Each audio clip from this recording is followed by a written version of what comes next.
1, items 1 through 3 will be tabled under my authority's chair. Item 4 is an actual item. Item 5 will be also tabled under my authority's chair. Communication 19-10 to Officer Board Person. Good afternoon, the town board body. Before you today, the request of permission to enter the contract with the training specialist to teach justice systems to assist in the training and implementation of our new CAD and RMS system. There's a place in the budget for professional services to bring back obviously retired training specialists and service schools that have over 28 years in order to bring back on an as-needed basis to assist in the transition. On question. Proper motion to approve, proper second, all in favor? Any opposed? Motion carries. Thank you. Now we're going to move on to our discussion with the sheriff. I'm just going to bring this over to my vice chair, Mike Showman. Obviously, as everybody knows, I have a conflict here, so I'm going to keep myself in this discussion, but I think the sheriff needs to have a comment.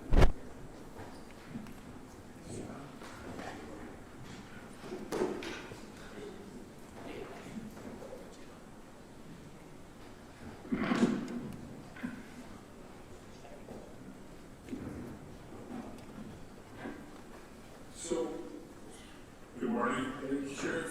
How are you today? I sent you a letter to ask me to come into the public safety committee to have a conversation about the accident in Granville in about April. We occurred in April of 24. You wrote back within, I think, the city received a letter, so thank you for doing that. I think the way we proceed is I asked you to make the statement or whatever type of information you want to provide. I'd give you the time to do that right now, if that's something you'd like to do. Well, I appreciate it very much, Mr. Co-Chair, and thank you, Mr. Sheriff. Mrs. Co-Chair, good afternoon, and good afternoon to this honorable body. I'm grateful for the opportunity to speak with you today. I'm happy to finally have the chance to clear up some misconceptions related to the April 11th, 2024 property damage accident involving Chief Granville. As you know, this matter has been under investigation by a special prosecutor until earlier this month. This precluded me from speaking in great detail about the case. As the chief elected law enforcement official of our county, I have great respect for the investigatory process, and I have never and would never make any public statement to influence investigation. Now that the special prosecutor's investigation is over, I thank you for giving me this forum to speak publicly on this case. The term cover-up has been recklessly used for political purposes by some members of the media and other elected officials to describe this incident. I want to be absolutely clear. The Erie County Sheriff's Office covered up nothing. The special prosecutor was tasked by the court with investigating the actions of public officials and the conduct of Chief E.J. Granville with respect to this incident. Never did he point his finger at my office and claim a cover-up, nor did he criticize my office and its findings. In a few moments, I will detail chronologically the events. These facts make it absolutely clear that we followed standard procedure and shared information with fellow county officials as it became clear. The crash happened late at night on Thursday, April 11th, 2024. However, no one from our command at the Erie County Sheriff's Office found out until approximately 8 or 9 a.m. the next day. At some point between 8 and 9 a.m. on April 12th, which was the following day, Chief Granville called Sheriff William Cooley, who at the time was out of town with Chief Tim Carney, attending an auto theft conference that was being hosted by the Saratoga County Sheriff's Office. Chief Granville informed Under Sheriff Cooley and Chief Carney of the following: that he was involved in a property damage accident the previous night, that there were no injuries, that he was on duty when the accident occurred, that the matter was investigated by the Buffalo Police Department, that he received a summons for driving the wrong way on a one-way street, that he was not intoxicated by alcohol. Under Sheriff Cooley promptly called me to share this information. Soon after, I had a conversation with Chief Granville myself. He informed me at the time of the accident that he had been under the care of medical professionals for depression and uncontrollable anxiety. Chief Granville decided to avail himself to an employee wellness program, and he utilized his accrued time off to enter an out-of-state inpatient treatment facility for his mental health conditions. Chief Granville remained at this inpatient care facility for the ensuing 30 days. I was not able to talk about any of this information publicly prior to August 15th of this year. It was not until Chief Granville's attorney shared it in open court. Obviously, HIPAA provisions prevent me, or any government official for that matter, from speaking on any matter on employees' health and participation in our employee wellness program, which is confidential. That is the only way such a program can function. On Friday, April 12, 2024, we confirmed with the Buffalo Police Department that they investigated the accident on Monday. Investigated the accident. And on the next business day, Monday, April 15th, as soon as the accident report was made available by the Buffalo Police Department, we obtained a copy and immediately sent it to the county attorney's office, as is customarily done in property damage accidents. Given all the political rhetoric that has surrounded this matter, it's ironic that the Comptroller's Office paid out 2 of the 3 claims associated with this accident prior to December 2024 without raising any concerns. During the initial internal investigation into this accident, I could only consider the information I had at the time. I knew that Chief Granville violated policy by not reporting the crash to the Erie County Sheriff's Office in a prompt manner. I knew what was on the Buffalo Police accident report. I knew that there were no injuries. I knew that Chief Granville had no prior discipline, and I knew he was seeking assistance for his mental health. I came to the determination that this proactive approach to addressing his health, something that is typical in law enforcement profession, and really anyone else in this community, satisfied any need for discipline. As an important aside, the wellness of my staff has been a top priority since I took office as Sheriff of Erie County. Having served as a crisis management team commander, a mental health association of West New York board member, and a homicide detective, I've witnessed firsthand the devastating consequences of untreated mental health conditions. I've seen 15 of my law enforcement colleagues take their own lives, and I knew all of them personally. A first responder mental health needs assessment released by New York State earlier this year shows that 68% of first responders experience stress, 52 deal with anxiety, 16 report suicidal ideations. That's 4 times higher than the general population. Earlier this month, this honorable body recognized October as National Depression and Mental Health Screening Month. This important proclamation suggests to me that this honorable body recognizes and respects that this is a crisis deserving of attention. In March of 2025, nearly a year after the incident, questions arose for the first time about the nature of the Buffalo Police Department investigation of the accident in April of 2024. During the feeding frenzy which ensued, the press obtained a video taken by a resident on the night of the incident. At about the same time, the court-appointed special prosecutor, Erie County District Attorney Brian Seaman, issued 3 new summonses for leaving the scene of an accident. Based upon me viewing the viewing of that video, which was until then unavailable, and as a result of the new charges filed by the new prosecutor, it became clear I needed to take further action. At that point, I placed Chief Granville on administrative leave. When he pled guilty to reckless driving in August of 2025, I placed him on a suspension of 30 working days as a result of his misdemeanor conviction. That's 6 weeks, 3 paychecks.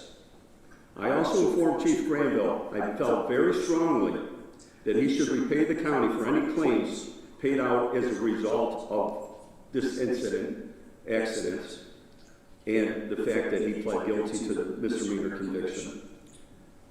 I know that you have questions about the vehicle involved in the accident.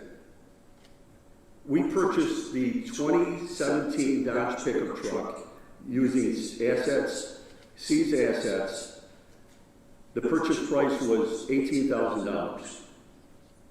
It was used by the Erie County Sheriff's Office for approximately 5.5 years after the accident, the vehicle. The vehicle was then towed by the Buffalo Police Department the night of the accident to the Buffalo Police impound lot. My fleet manager was informed of this location the following day on April 12th, after the accident. He arranged to have the vehicle transported by Transit Towing, which has the county contract, to the auto dealership, Bezo in this case, for an estimate. They also have the contract. 3 days later, after it was transported to Bezo, on April 15th, the dealership informed the fleet manager that the cost of the repairs, if undertaken, would exceed the value of the vehicle. So therefore, 4 days later, the truck was towed again by Transit to our garage on Walden Avenue in Alden, where it remained parked outside for approximately 5 to 6 months. Eventually, we were notified that the vehicle needed to be sent to auction by the Erie County Fleet. On July 31st, Erie County Fleet informed the Erie County Division of Purchase that the vehicle was ready for auction. As we were waiting for the auction to take place, space in our garage was filling up. To make room, we transported the vehicle from our garage to the range on Genesee Street in Alden. That occurred in either late September or early October of 2024. The vehicle was then picked up from our range on November 13th, 2024, after it was sold at auction. What I just described to you demonstrates that we were transparent about what occurred on April 11, 2024. It is clear that many divisions of county government and elected officials were aware of this incident throughout this entire process. Their knowledge of this accident stems from information provided by my office as early as Monday, one business day after the accident, April 15th, 2024, when we followed standard procedure and we sent the accident report to the county attorney. It cannot be credibly claimed that anything was covered up when we made others aware of this accident and followed the standard procedure. I have heard many times this being said in the last several months, that if anyone else other than DJ Granville was a driver on April 11, 2024, the consequences would have been much more severe. Let's think about this for a moment. If any other person experienced a medical emergency while driving, do we really think that they would be dragged through the mud as DJ has in the last few months? If it had been a heart attack, a seizure, a diabetic episode, what would everyone's perception would be? It's really incredible to me that we're in 2025 and mental health is still a stigma. In DJ's case, and as stated by his attorney, Mr. Connors, in open court, he was overcome by recently increased dosage of a powerful medication associated with a mental health crisis. I have been told that this evidence that I'm speaking of, the increased dosage have been provided to the special prosecutor in the form of sworn affidavit from the prescribing medical practitioner, and that the prescription itself was provided to him. In 2 decades as a law enforcement professional, DJ Granville stands out as a difference maker, someone who has demonstrated that he has made our community safer. Last year, he and our narcotics and intel unit were responsible for the seizure of more than 3 kilos of fentanyl, about 15 kilos of cocaine, 50 illegal guns, and the seizure of nearly $1 million in illicit proceeds. The deputies of our narcotics and intelligence unit saved lives under Chief Granville's direction. I do not understand the vitriol that has been directed towards him in the past 6 months. He has been the subject of death threats, social media hate, negative media coverage by some, doxing. This mob mentality is misdirected and misguided. The Buffalo Police Department conducted the investigation and issued Chief Granville a traffic summons. You may have some questions about how the Buffalo Police Department conducted its investigation at the accident scenes.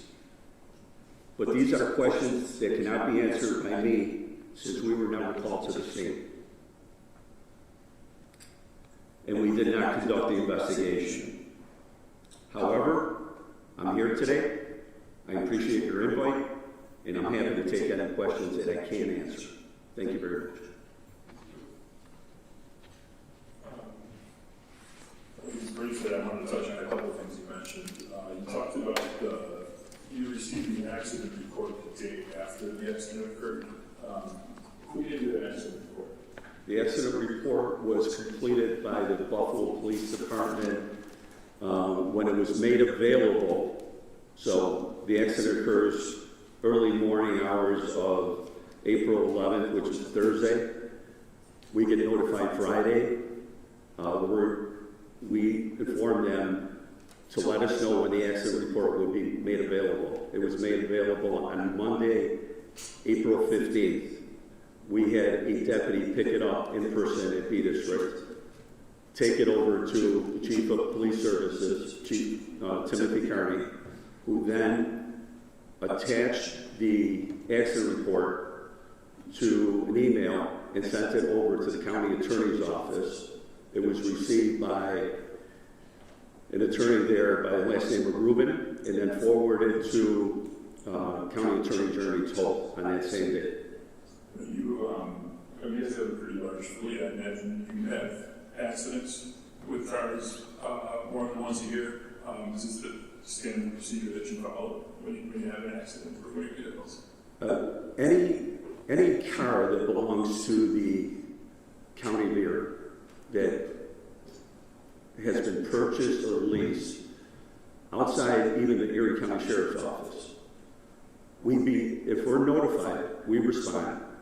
We do the accident report ourselves. Now, there's cases where there are minor fender benders and another law enforcement agency will do the accident report. It's our standard procedure that when we obtain the MV 104, the motor vehicle 104, which is the accident report, we immediately send it over to the county attorney. And then from there, do you don't receive actual insurance claims from civilians whose cars may have been damaged? That's not our purview. Okay. Yeah, that's not our purview. In a case like this, co-chair, in any other case, we take the accident report, we take whatever the findings are, and as far as so in this case, we received the accident report from the Buffalo Police Department. We picked it up in person and sent it over to the county attorney. After that, I really don't know what the process is. I imagine that it's approved, not approved. There's follow-up questions. I'm not sure who approves it, the county attorney, the administration, this honorable body. I'm not sure. So your office would not be the one receiving insurance claims? We do not. That's what you're telling me. Okay. I was interested in the proceedings. I was familiar with it.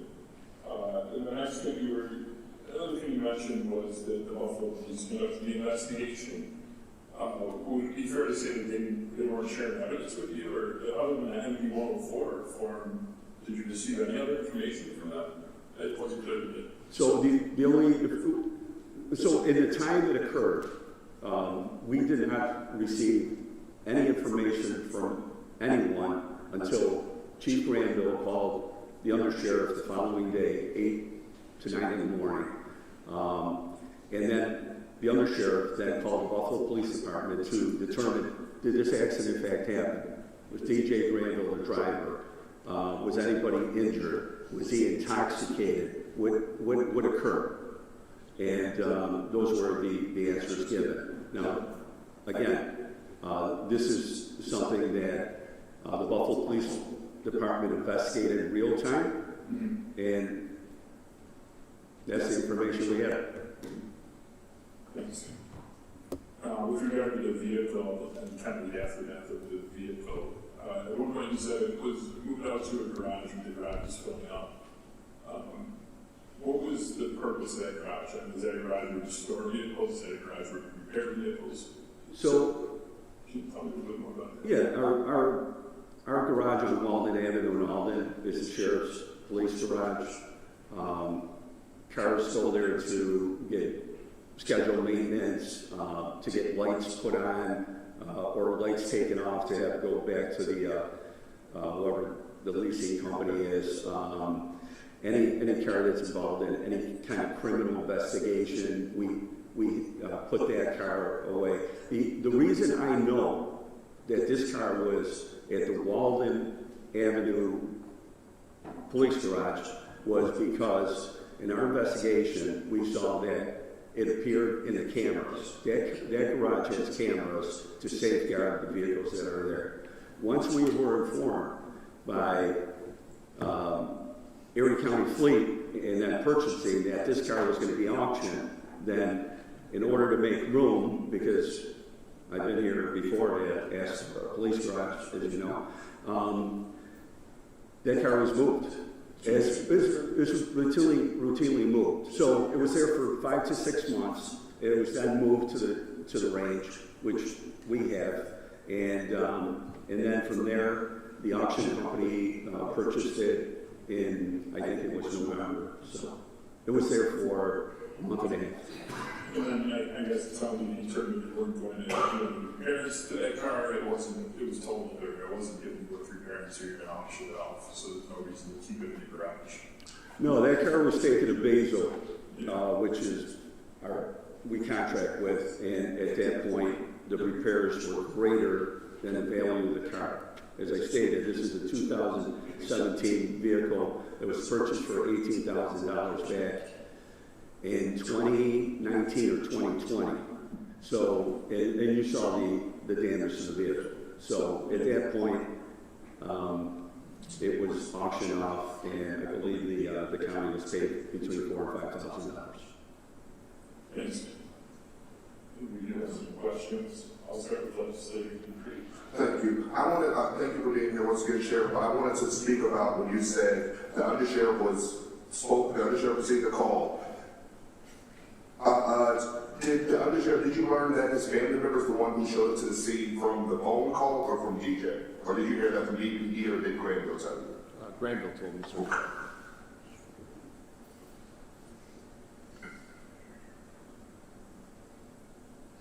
Also, I do want to acknowledge that I know that for the sheriff, you prioritize the community's trust in this.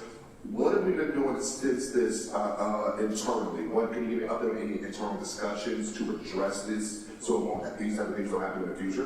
Mm-hmm. So there's a couple things that we've been doing prior to it, legislator, and since. One of the things that we've been doing prior is when I walked into the office, it was an antiquated office, policies, procedures, best practices.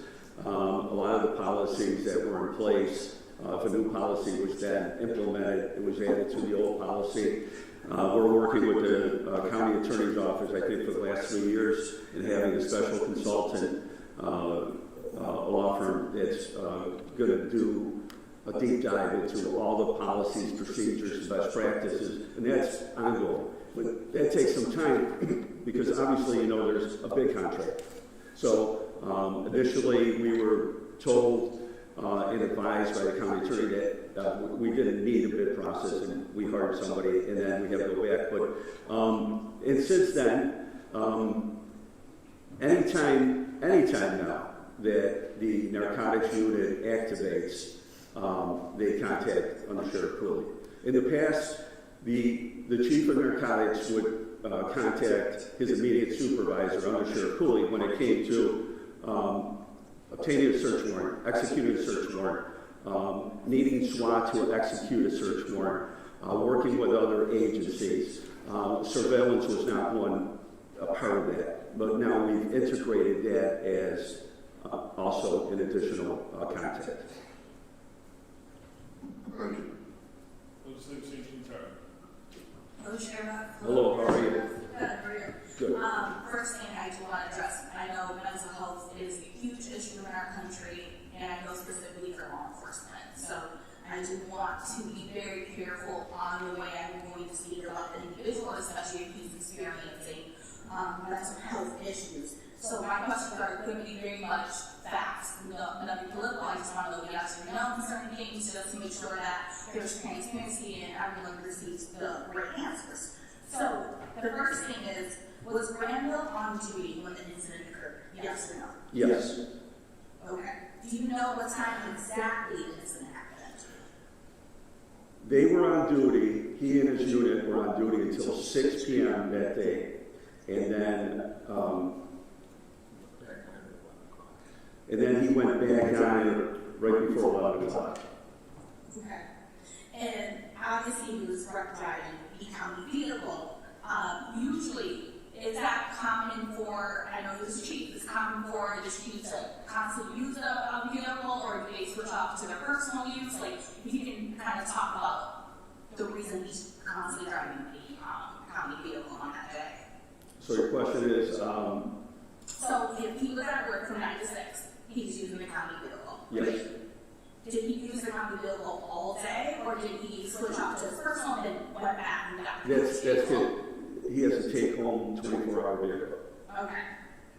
And then you said that it was parts, obviously the damage, if it was worth $18,000, like the original Dodge pickup. And Yes. you had it evaluated, you said it's going to cost more to get it fixed. You know the cost? Yeah, it was what we call the car was totaled, which means the value of the fixing the vehicle exceeds the price of the actual vehicle. Okay. And then after finding out, I know Under Sheriff was the one who received the call first on the next day. And I know usually if someone in your department is in an accident or they ran into an issue or a conversation with another law enforcement agency, they're supposed to tell you guys immediately. Am I correct? In a prompt, timely manner, Okay. which immediately. So you find out the next day after the accident at 8 a.m. Is that correct? That's correct. And was it very, I guess it was some property damage you mentioned, injury, no injuries, but was the conversation honest in your opinion? Like, did you find out everything you needed to know regarding this accident at that phone call? You know, in my experience as a law enforcement professional, having worked many different scenes, from narcotics to crisis management to homicide, if you're not there at the scene, it's difficult then to make an opinion on what the actual scene and what actually transpired. You mentioned that he was dealing with some mental health issues and he possibly was on a different medication. So usually when you're taking certain medication that tells you, you can't drive with it or you can't drive at all with it. Did you know if it was disclosed that the medication he was taking could have hindered his ability to drive at that time? So, yes, obviously, there's certain medications from prescription medications to even Benadryl that advise that you don't operate a motor vehicle and make any kind of legal decisions and so forth and so on. I didn't know at the time of the accident that he was on any medication, which, that's obviously the person's prerogative. Now, moving forward to when he pled guilty, and his attorney mentioned that he was on a medication, and that the medication had been, the dosage had been doubled, and that he had been, that he was in a hospital a couple weeks prior. That was information that we then knew at the time, that we did not know when the accident occurred. And I know you did your suspension, and I want to make sure he was suspended without pay, correct? So there was the discipline went in this order. Him violating the policy of not notifying myself or the undersheriff in an immediate, prompt, timely manner. His proactive approach to dealing with his mental health issues, and listen, it's big not only for everyone, but especially in the law enforcement profession, for him to go to an inpatient center out of state was, for me, something meaningful. I can't tell my staff that they're the greatest asset, and we have this great wellness program, and then be a leader that throws them out to the trash when they do break down. Second, when he was issued 3 summonses by the special prosecutor, I placed him on administrative leave. As per the collective bargaining agreement between the Erie County Sheriff's DDA and Erie County Sheriff's Office and our co-employer, the County of Erie, that is the standard. Now, when he pled guilty to a misdemeanor of reckless driving, he received a severe penalty of 30 working days, not 30 days, 30 working days, which, as I said, is the equivalent of 6 weeks, 3 paychecks, and also, I respectfully, but very, I told him in a way that it was very important for him to repay the county for the damages that he had done. Because working or not working, if you're working and you engage in a reckless operation of a vehicle, you're outside of the pursuit. You should pay back whatever it is. Okay. So he came back, right? Is he back at the office working? He's back at work. Was he issued a new truck? Of course. Also, I just wanted to go back a little bit about the transparency. So, since this incident, has there been any conversation of how you can handle this in the future? Has there been meetings to prevent issues? Because finding out this incident the next day and not the full truth, that's obviously not what you would like. This has been obviously not a great look for your department. So, I guess, what proactive approaches are you doing to prevent things like this? We investigate all county-owned, any accidents involved county-owned vehicles. This is an isolated incident that occurred. It's the first one in my 4 years where it was not reported in a prompt manner. Now, knowing now what I know and not knowing it then, my only opinion is on this is what was the state of mind? What was the state of mind? So,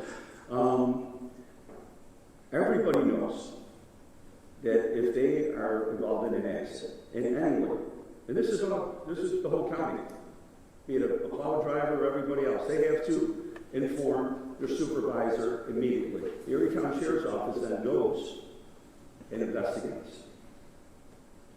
And we do a hell of a job. We are called for many injury-involved accidents, fatalities throughout the county that we are not the primary law enforcement agency. That's how well regarded we are. I think, there is an elephant room. Obviously, there is other things that are coming out to the media regarding Chief Granville. I know you're not a stranger to it, but there's also other allegations are you reevaluating putting him back on the force right now with all these allegations coming out? Specifically, I believe Channel 2 released a case in 2020 regarding stages and narcotics use stage evidence, potentially, allegedly. Be very careful with the wording, allegedly. Is that something that you're reconsidering now? Because I know he is in charge of that department. He is the director of that. So I guess you mentioned he was a great employee until this incident, and now there's other things coming out. How are you going to, one, approach it, and also make sure that the community is not losing trust? I know you're elected, you're an elected position. So I guess that's my next question. Well, I wrote down a statement regarding that because there were allegations by WGRZ. I believe they're a law firm. I'm sorry, A couple attorneys here. I don't know if Legislator Vinyl, if you read Magistrate Ken Schroeder's review, R&R. Sure, if you can speak in the mic, I can't hear you. Have you read his R&R? I didn't agree. Okay, so, but we have. Recently, the media reported on a decision from a federal magistrate and district court judge in the Burgeon case. That's a case we're alleging that we're speaking of. I have reviewed Magistrate Schroeder's report and recommendation along with Judge Arcara's acceptance of the R&R. To be clear, neither judge in several decisions in this case accused Chief Granville or any other law enforcement official of any official misconduct. This case involved a multi-agency state and federal investigation. Chief Granville was the leader of the multi-agency team and secured a search warrant to enter a premise based on extensive surveillance and informant information. When the premise was entered, the investigators realized that there were other apartments in the building. Chief Granville directed an investigator to return to the judge, who issued the original warrant and to amend the original warrant. While the amendment was sought, the investigators entered one of the apartments for security purposes. U.S. Magistrate Schroeder ruled that entering the other premise before the amendment was issued was a violation of the Fourth Amendment and suppressed any evidence, including utility bills, which showed that the target of the investigation actually lived at another address. Basically, once you cross the threshold, it's fruit from the poisonous tree. Based upon the magistrate's decision, evidence was suppressed. Motions to suppress evidence seized during an investigation are routine. In my experience, most searches are upheld, but many are not. Once the search is deemed unlawful, the evidence seized during any investigation, which follows from the suppressed evidence, is thereafter also likely to be suppressed. The legal concept, as I just stated, is known as the fruit of the poisonous tree doctrine. It does not imply that a crime was committed by the investigators, but is a constitutional protection that prohibits warrantless searches. Chief Granville and other law enforcement agents testified to this at a hearing in federal court. Chief Granville and his team did not perjure themselves, nor they plant evidence.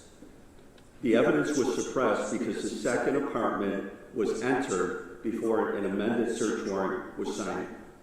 It should be pointed out that eventually the main target in this case was arrested by Chief Granville, and the evidence seized at the time of his arrest was not suppressed.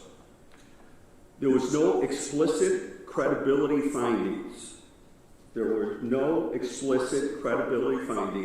And DJ Granville is not precluded from rendering testimony as evidenced by the fact that he has testified at local, state, and federal court since the Burgeon case. As I understand it, most, if not all, of the defendants in this wide-ranging investigation have pled guilty and are awaiting sentencing in December. To give you an overview of the and this predates my administration by 2 years, so I can't take credit for this investigation. But the evidence that was seized and was put into evidence was enough fentanyl to kill each and every person in Erie County. Over 2 kilos of crack and cocaine, over $1 million in drug proceeds. This extended to the main supplier in California, which then extended to the Mexican cartels. And my last question, because I found out about this incident from the news, most of us have, but you mentioned people knew.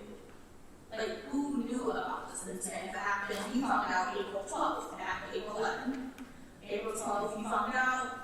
Who else knew exactly what was going on with the Granville case? Regarding whom, where? Regarding the vehicle, regarding the process, all that on April 11th, the accident happened. April 12th, you were notified. Yes. But you mentioned other people knew about it. This wasn't a surprise to some people. It was a surprise to me, I can tell you that. But who knew? Which elected officials? Who? Oh, I'm sorry. What securities? Who knew? Okay, so this happens on the 11th. On the 12th, we're made aware, which is Friday. We follow standard procedure, which is obtain the motor vehicle report to see what's what happened, what vehicles were involved. And then that was sent over to the county attorney's office. We find out later that these payments are made by the county controller's office, the ones that have been settled. In addition to that, the county fleet that notified us that the vehicle was to be auctioned, and then the division purchased it. And I imagine this honorable body, as you received all claims, correct? Sure, I want to be very clear. They knew about the vehicle being totaled, or did they know about the incident, how the vehicle got totaled? So that is a huge difference. Because if, let's say, you have a large fleet, right, because you got totaled and everything else. So the vehicle gets an accident, gets totaled, or something happens, usually the county attorney may see that, but they don't know the backstory. So you and your undersheriff knew the backstory. Did anyone else know the backstory? The backstory on the vehicle? On the incident, on April 11th, there was an accident. April 12th, he called the undersheriff, told him what happened, right? That's correct. You picked up the police report, more details, right? Did the other officers who said the county attorney knew and the comptroller, did they know the backstory that you and your department received?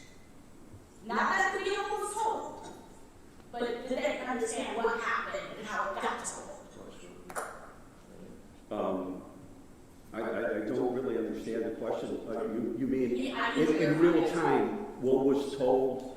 We received the motor vehicle accident report that our employee in a county-owned vehicle while he was working struck 6 vehicles and was issued a summons. That's the information that we passed along on the accident report to the county attorney's office the next business day, which is Monday. You gave, so I guess I'll let me clarify it a little bit more. If I'm in an accident, I call Granville, I give them what happened, I give my police report. That's what you provided, I'm assuming, the county attorney and maybe the comptroller's office. And actually, you're shaking your head no. What I'm saying is, you received a phone call with the incident at hand. Mm-hmm. When Mr. Granville called you and said, hey, I got in an accident, no one was injured, but this is what happened, right? And we find out more things happened. Was there ever a conversation with maybe the chair of the legislature or the other departments that are involved and would have to deal with this about really the incident at hand, what happened? No. No. Yes.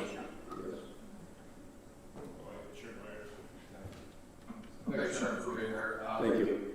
Just a quick question. Does the Sheriff's Department, you have a professional standards unit? Yes, we do. Did they investigate this? They did. Is it complete or just so? So it was open. then it was closed, then it was reopened after the allegations were made that there might have been some issues with the investigation, and now the investigation has concluded. However, we still don't know. There's an internal investigation going on in the Buffalo Police Department. It was the agency that investigated this accident the night of. So anything that comes beyond that, Chairman, we will then absolutely follow up on. So the information that we have, MB 104 from that night, the special prosecutor's investigation, we did an investigation as to multiple things from regarding the vehicle having any issues prior and everything else. When the professional, and I'm just asking this because I don't know, when the professional standards, when they investigate something, would that just be focused on the sheriff's department, or would they look into the actions of the Buffalo Police Department and do that? I'm just wondering. So the Professional Standards Division of the Erie County Sheriff's Office is just that, internal. That's why the special prosecutor, Brian Seaman, the Honorable Brian Seaman from Erie County, was appointed by Judge Sheila DiTullio when DA Mike King set aside. He investigated not only DJ Granville's actions, but he was tasked with investigating the officials, which included the Erie County Sheriff's Office and the Buffalo Police Department. So the professional standards, they would investigate something like if there was an officer shooting or something like that. Is that what they would do? From that, sir, to if in this case, if our accident investigation unit had responded, they would also investigate the conduct of the driver, which was done. How many members are there in the professional standards? It's small. Yeah, about 6 to 8. What happens? What happens once the professional standard unit concludes an investigation? What procedurally happens with that after? I suspended Chief Granville for 30 working days. No, I'm sorry. I'm just saying, in any case, what happens like for the professional standard unit? Say they finish the report for that. Where does that go to? Does it go to you? Yes, it does. Okay, and that's not really public, right? No. Okay. Thank you. Thank you. I think I have Mr. Green had one question. And we're going to go to Mr. Brown. Hey, just a quick question for the sheriff. So what are the status of those discussions about restitution with DJ Granville? I can't answer that question specifically because I don't know the information. I don't have the What are the information. status of the conversation that you had? I appreciate that you brought it up with us and talked about So it. my advice was for him to make restitution. I know that a great county attorney, Jeremy Tolt, has you're welcome, Jeremy. Has been in contact with the attorney for DJ Granville, but I'm not gonna. I don't know. I don't know where they are. Do you, I can, I'll take this. Sheriff speaking, much nicer to be previous guest. So I have to answer any questions, either answer any questions, but on this particular question, so I have been in contact with Mr. Connors. As soon as there was a guilty plea, I reached out to Mr. Connors, knowing that he was representing the detective.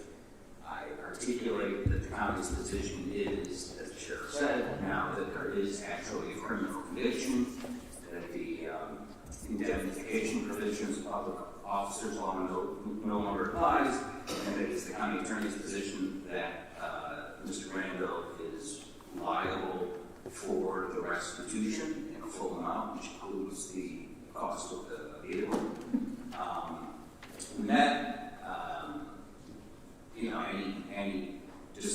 about accepting less than 100%.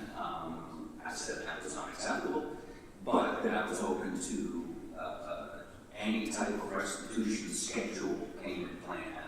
Was not looking to,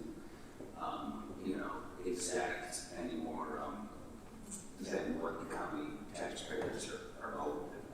And so those discussions, quite frankly, haven't gone much further than that. I'm waiting for Mr. Connors to articulate a restitution payment plan. In the first document go around, it was not included, and I said it needed to be included in any sort of settlement. And so that's where we are. But my position is that it's 100% restitution, which is about $70,000, but that I'm open to whether it's garnishment of wages or selling back some vacation time or whatever. I'm open. I just want that $70,000 back because I think that's the appropriate position. Does that answer the question? Yes, sir. Thank you both. Yeah. And I agree wholeheartedly with the county attorney's position that restitution should be made in full. I don't believe you brought it up if you did. Legislator Ryan. You said that you violated the rule in not notifying the immediately of the accident, correct? Yes. And if you had notified you correctly the accident, you said that the county attorney would have investigated at the scene, correct? The county sheriff's office. The county sheriff's office, I'm sorry. The county Yes. sheriff's office Yes. would investigate. Yeah. And when you investigated at the scene, you would have done a field sobriety test? So, take a step backwards, right? We would respond to the scene with our accident investigation unit, very well-trained unit, by the way. Video would have been taken, photographs would have been taken, body camera would have been on, measurements would have been taken, our whole workstation, or what's called? Yes, Farrell. We do this throughout the county. So would they have taken a field sobriety test? So that's okay. Now I'm gonna.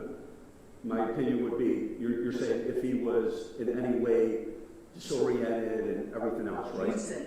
So we have drug recognition experts, and we have 14 of them out of 180 deputies.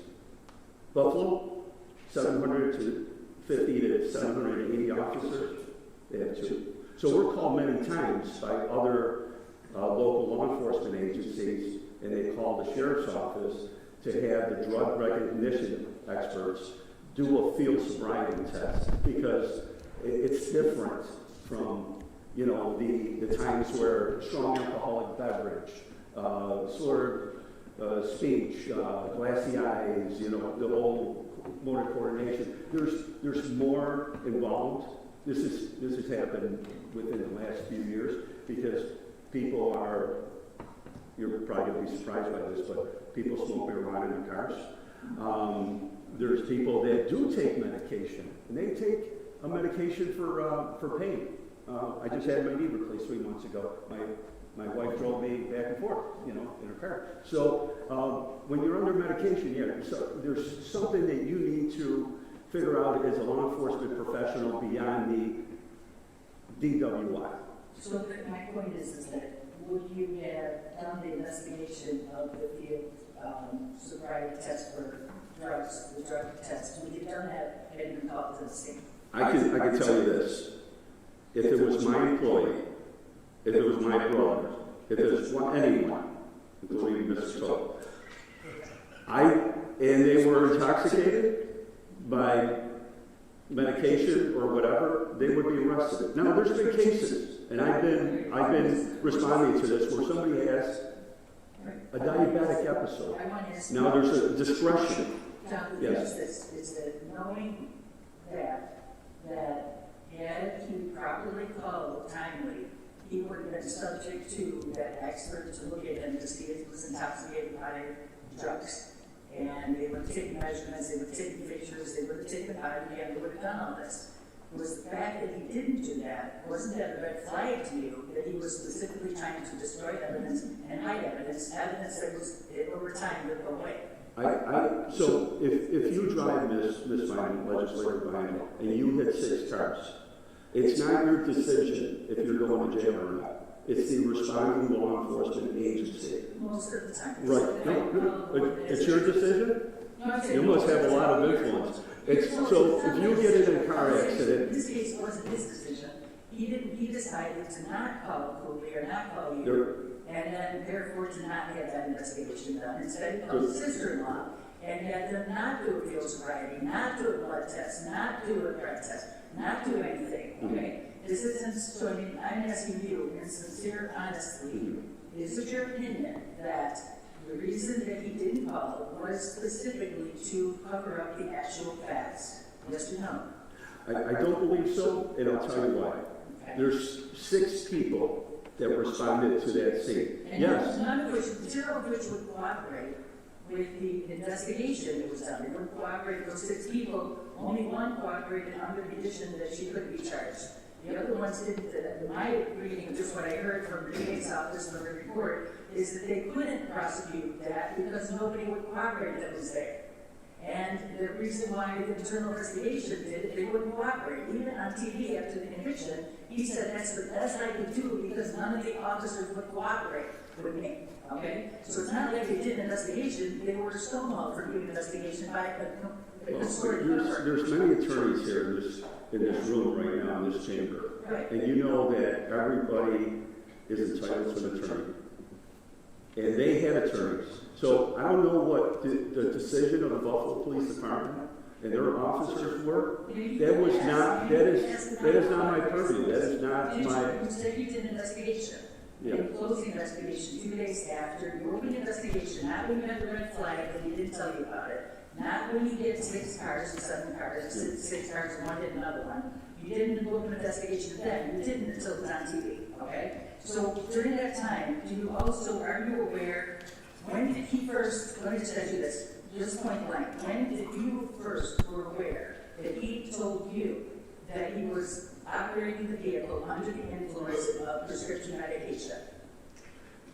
He told me the following day that he was being treated for depression and uncontrolled anxiety. I did not become aware that he was on any type of medication until his attorney, Terry Connors, in open court stated that he was. I'm answering the question. I know what you're saying. You're saying you didn't know until he told you. I'm saying, is it that because you didn't ask him or because he lied when you did ask him? So after he told me that he was being treated for depression and uncontrolled anxiety, the following day he went into an inpatient treatment center for 30 days. I heard that before. Yes. Yes. You brought up, when you made your statement, you said that he was in an accident, which I don't count this as one accident. I counted at least 6 different accidents over 3 different blocks, okay? So he was in 6 accidents in one night, and you said that he told you that he was not under the influence of alcohol, okay? You didn't say that he told you that he wasn't under the influence of prescription drugs, and you didn't say, so that's why I'm asking, the fact that you brought up the alcohol, not the drugs, and you have these specialists that you're rightfully proud that you spent the time and effort to train, and I'm sure he knew that you had these experts that had the time and experience that you had the time and money to train, did you ask him that night, the day that you found out about it, did you ask him, were you under the influence of prescription drugs? I don't even think I could ask that per HIPAA. Well, you're not HIPAA. You're a person who, had you been told 8 hours timely, you would have been charged with investigating. Okay? And if you were told 8 hours prior, you would have sent in your drug experts to do that. So you're not a doctor, you're not a priest, you're not a lawyer, okay? There's no HIPAA that's preventing a police officer or an employer asking an employee, were you under the influence of drugs when you crashed 6 cars? Well, there's an influence of drugs, which would be in the prescription drugs, are included in drugs. I did not ask him if he was taking any prescription medication. You asked him that? I did not ask him. Okay, so why didn't you ask that? I didn't think to ask him if he was on prescription drugs. Did you ask him if he's on illegal drugs? I did not. Okay, so why would you not ask someone who was hit 6 cars in one night? Why would you not have asked him as to whether or not he was under the, you asked him that he was under the influence of alcohol? And why would you not have asked him, were you under the prescription drugs or were you under the influence of illegal, illicit drugs? Because there were 6 Buffalo police officers at the scene, and they gave no indicators whatsoever, any evidence that there was any alcohol or drugs involved in the car accident. Okay, when did you first learn that they hadn't done any blood tests or sobriety tests or any of the tests in the field?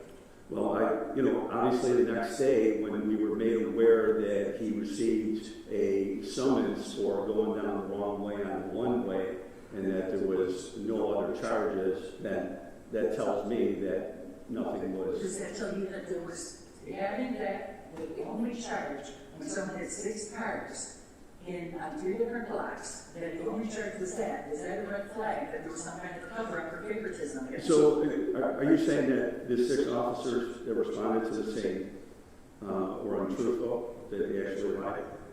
Is that what you're saying here? Are you saying this in open forum? The 6 officers. I'm saying open forum. Yeah. Are you saying that these officers and somehow perjured themselves? They lied. They hid evidence. They didn't cooperate. They didn't take evidence. They let evidence dissipate because they didn't take evidence and they did it on purpose. That's what I'm saying.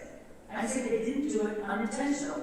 They didn't, like you're just saying yourself, that that if somebody gets in an accident, they call you because you have 14 of these people getting detected someone's under the influence of drugs.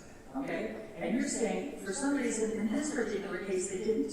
You're saying that in every other accident, you do a full investigation, but this is the only one 4 years that you didn't do. And I'm saying that you're saying, oh, Courtney, I couldn't do anything because you could open your mouth and ask a person, were you under the influence of drugs when you crashed 6 cars?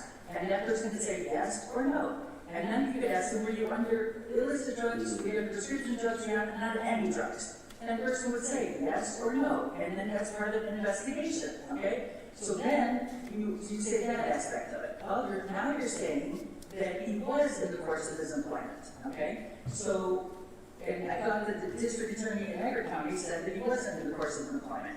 Now you're saying he's with a team of people, okay? So did you contact the other team members and say, hey, I know, I said that they had worked, they worked until 6 p.m. And then they came back to work. And then he came back to work by himself. Not with the team. That is correct. Okay, and so what was he doing? What was his job at that moment? He was, I found out later when he came back that one of the cases that they were working on was the original case that they were working on during the day, and he was going to find some plates at certain addresses to get the plates. Okay, I thought you told me that it's not the way. All right, well, regardless, I'll ask this, is that so there was no one else he was working with, okay? And at that moment, nobody knew that he was working? No. Okay, so is that standard procedure, that someone's working when no one else knows, his supervisor, no one else knows he's working? So as I said earlier, the chief notified the undersheriff, his immediate supervisor, if they're obtaining a search warrant, executing a search warrant, requesting SWAT to do a entry, if there's anything that, overdose death, something like that, but no, he does not notify the undersheriff of going out to do surveillance in the early mornings of. Right. So when he was in the accident, did you ask him, how did it happen that your sister-in-law came to the scene? Did you ask him that? I did not. I found out that his sister-in-law, Lieutenant Lucia Espina, was on duty at B District on midnight. So she wasn't on the road, right? Yes. She was the lieutenant working that evening in that district. Did you talk to either of the two, the first officers that responded, the two of those officers? Did you talk to them? I did not. And why did you talk to them as part of your investigation?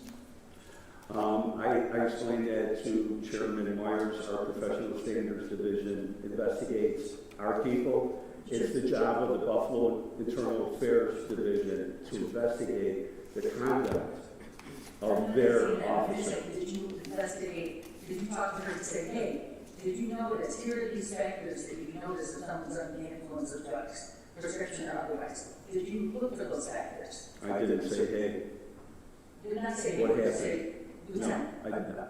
You say, that- so They had an ongoing, you chose so not to let's take answer. a step back. This happened on April 11th of 2024. We were informed on April 12th of 2024.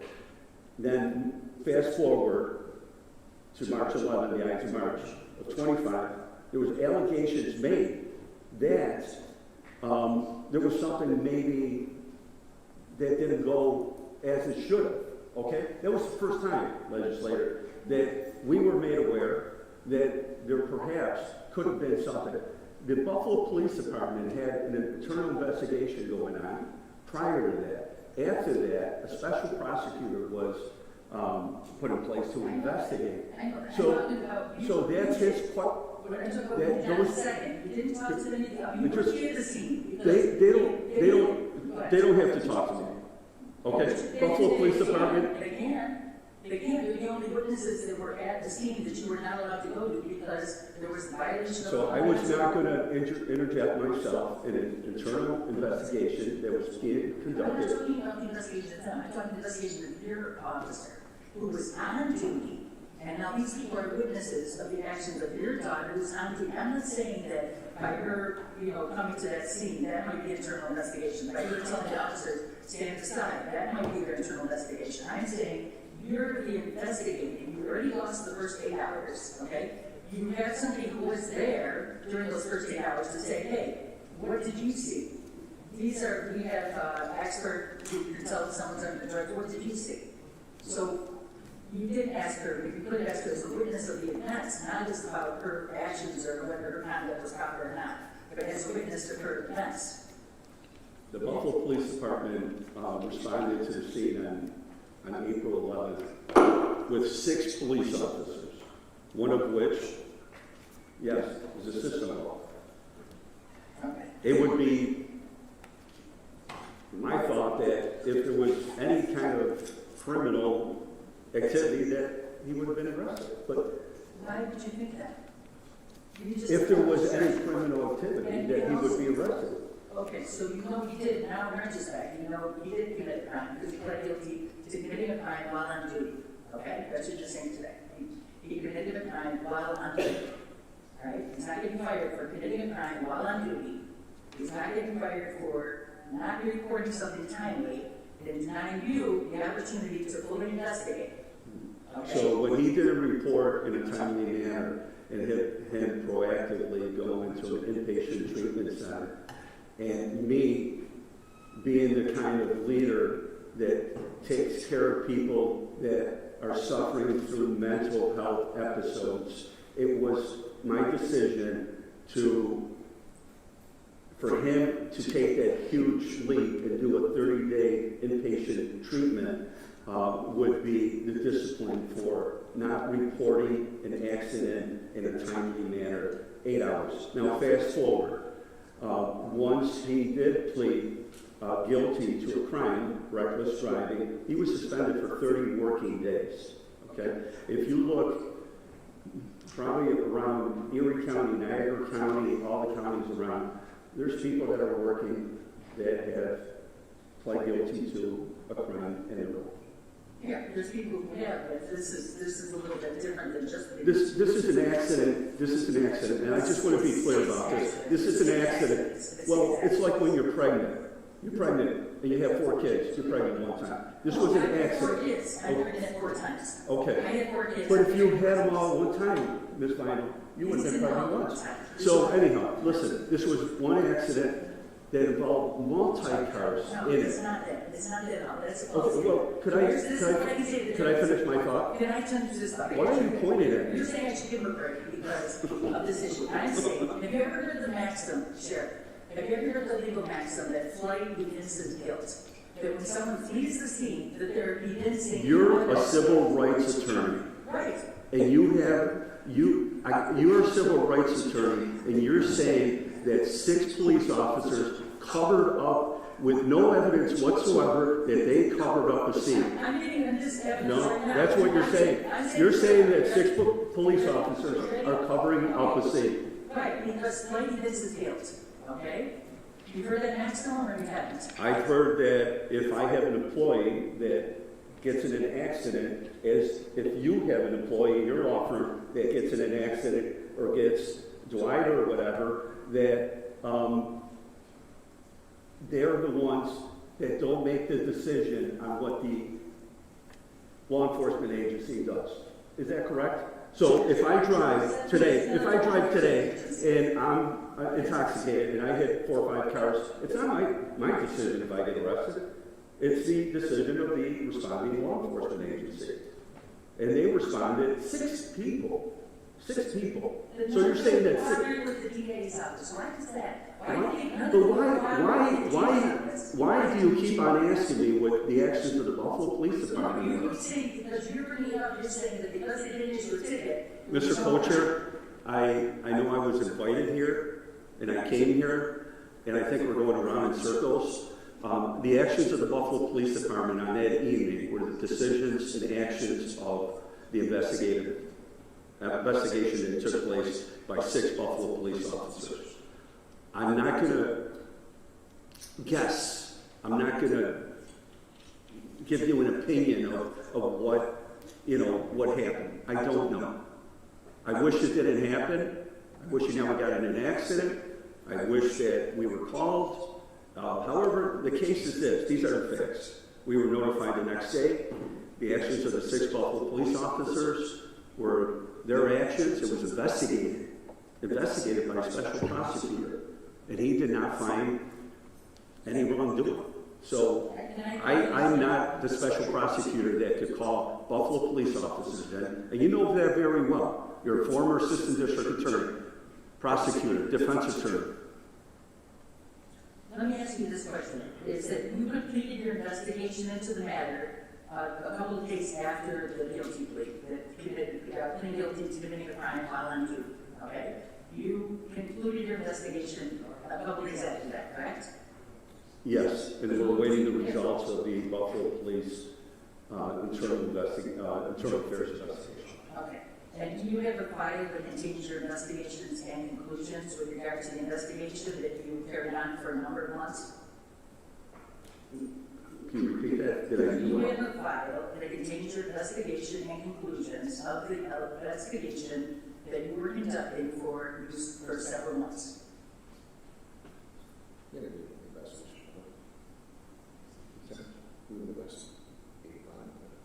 Yes, And what is did you bring with you today? I did not. Okay.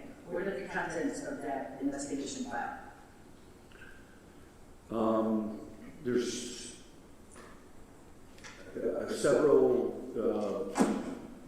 pieces of investigative nature that we did from day one until these special prosecutors concluded their investigation.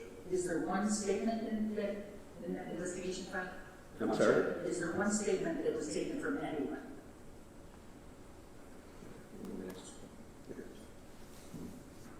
The legislature, there's an investigative file. We looked at the actions of our personnel as it related to this particular accident.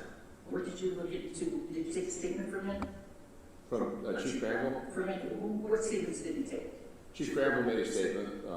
And was the statement? I made a statement. Chief Conner made a statement. Was the statement subject to questions? You asked questions and then you gave a statement? Yeah, in some instances, yeah. We wanted to see, we wanted, to establish a chronology of events with respect to what we knew and when we knew it. Okay.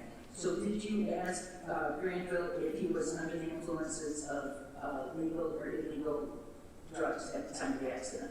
I did not. I asked him if he was drunk at the time of the accident when he first called me, and he stated he was not. So I said, well, what was the disposition over there? He said BPD investigated the accident. They issued me a summons for going the wrong way on a one-way street, which incidentally is a common investigative technique used by law enforcement. I can tell you from my own experiences, having cut my teeth on Buffalo's West Side as my first assignment. So a lot of one-way streets, and I've probably driven hundreds of miles the wrong way. Now, with it comes some inherent risk, right? So that didn't particularly jump out at me as strange that he was going the wrong way on a one-way street. But he elaborated that BPD investigated the accident. He was issued a summons. The vehicle was towed by BPD to an impound lot, that he had self-activated that night and was working surveillance. So, you know, to put it in temporal context, nothing seemed crazy to me. I also, you know, full disclosure, envisioned an accident where he was going the wrong way on a one-way street and was maybe squeezed off by a motorist that's going the right way on the street, and it led to some sideswiping. Now, you fast forward and video evidence becomes available that does not depict that, okay? And if you scrutinize the MV-104s, you can look at them all you want. I can tell you as a supervisor in the Buffalo Police Homicide Squad, I always made it a point to go to the scene, because if you didn't go to the scene, you'd be disadvantaged thereafter forever. So why didn't you go to the scene? The scene was gone. No, I mean the day after. I was in Saratoga County, but I did not go to the scene. But the scene was gone. Okay, the vehicles were towed. It's a property damage accident that got cleaned up. So, I guess my question is like, so you're saying you didn't know? yeah, but just let me continue. So we didn't respond to the scene. We weren't alerted in a timely fashion where we could have responded to the scene. I can tell you this: we were disappointed we didn't, because we wouldn't be here today. Okay, we would have the answers. So we were put at a disadvantage by the way this happened, and that was taken into consideration, legislator, with his punishment. Right away I knew there was a significant policy violation, okay? But like the sheriff testified, he elaborated that he spoke with Chief Granville the next day, and he said, hey, boss, you know, I mean, I'm paraphrasing based on my conversations with the sheriff, because I wasn't on that call. He said, look, I've been dealing with a lot of health issues. And I knew that he had some health issues, but quite frankly, I thought they were physical in nature. But as you all know, when you have significant mental health issues, okay, they can manifest themselves physically. So, you know, the sheriff said in his statement, it's difficult for someone to come forward and say, hey, look, you know, there's a stigma attached, right? And law enforcement officers are proud, and it's not an easy thing to do to come forward and say you're dealing with these difficult issues. Well, he did that with the sheriff, okay? He's been a real top performer in our agency and on behalf of our community, and he went away and got himself the help he needed. Upon his return, legislator, he did a fantastic job. And we're glad to have him back and glad to have him healthy, okay? So, you're asking us, you know, what did we do at the time? We didn't have the opportunity to go to that, so we accepted the Buffalo Police Department investigation. They were there. There were 6 of them, okay? Now, in March of 2025, this investigation becomes scrutinized, right? And then, you know, almost contemporaneous with that, this video services. Well, that was something that was never made available to us, okay? We could see there was an issue, okay?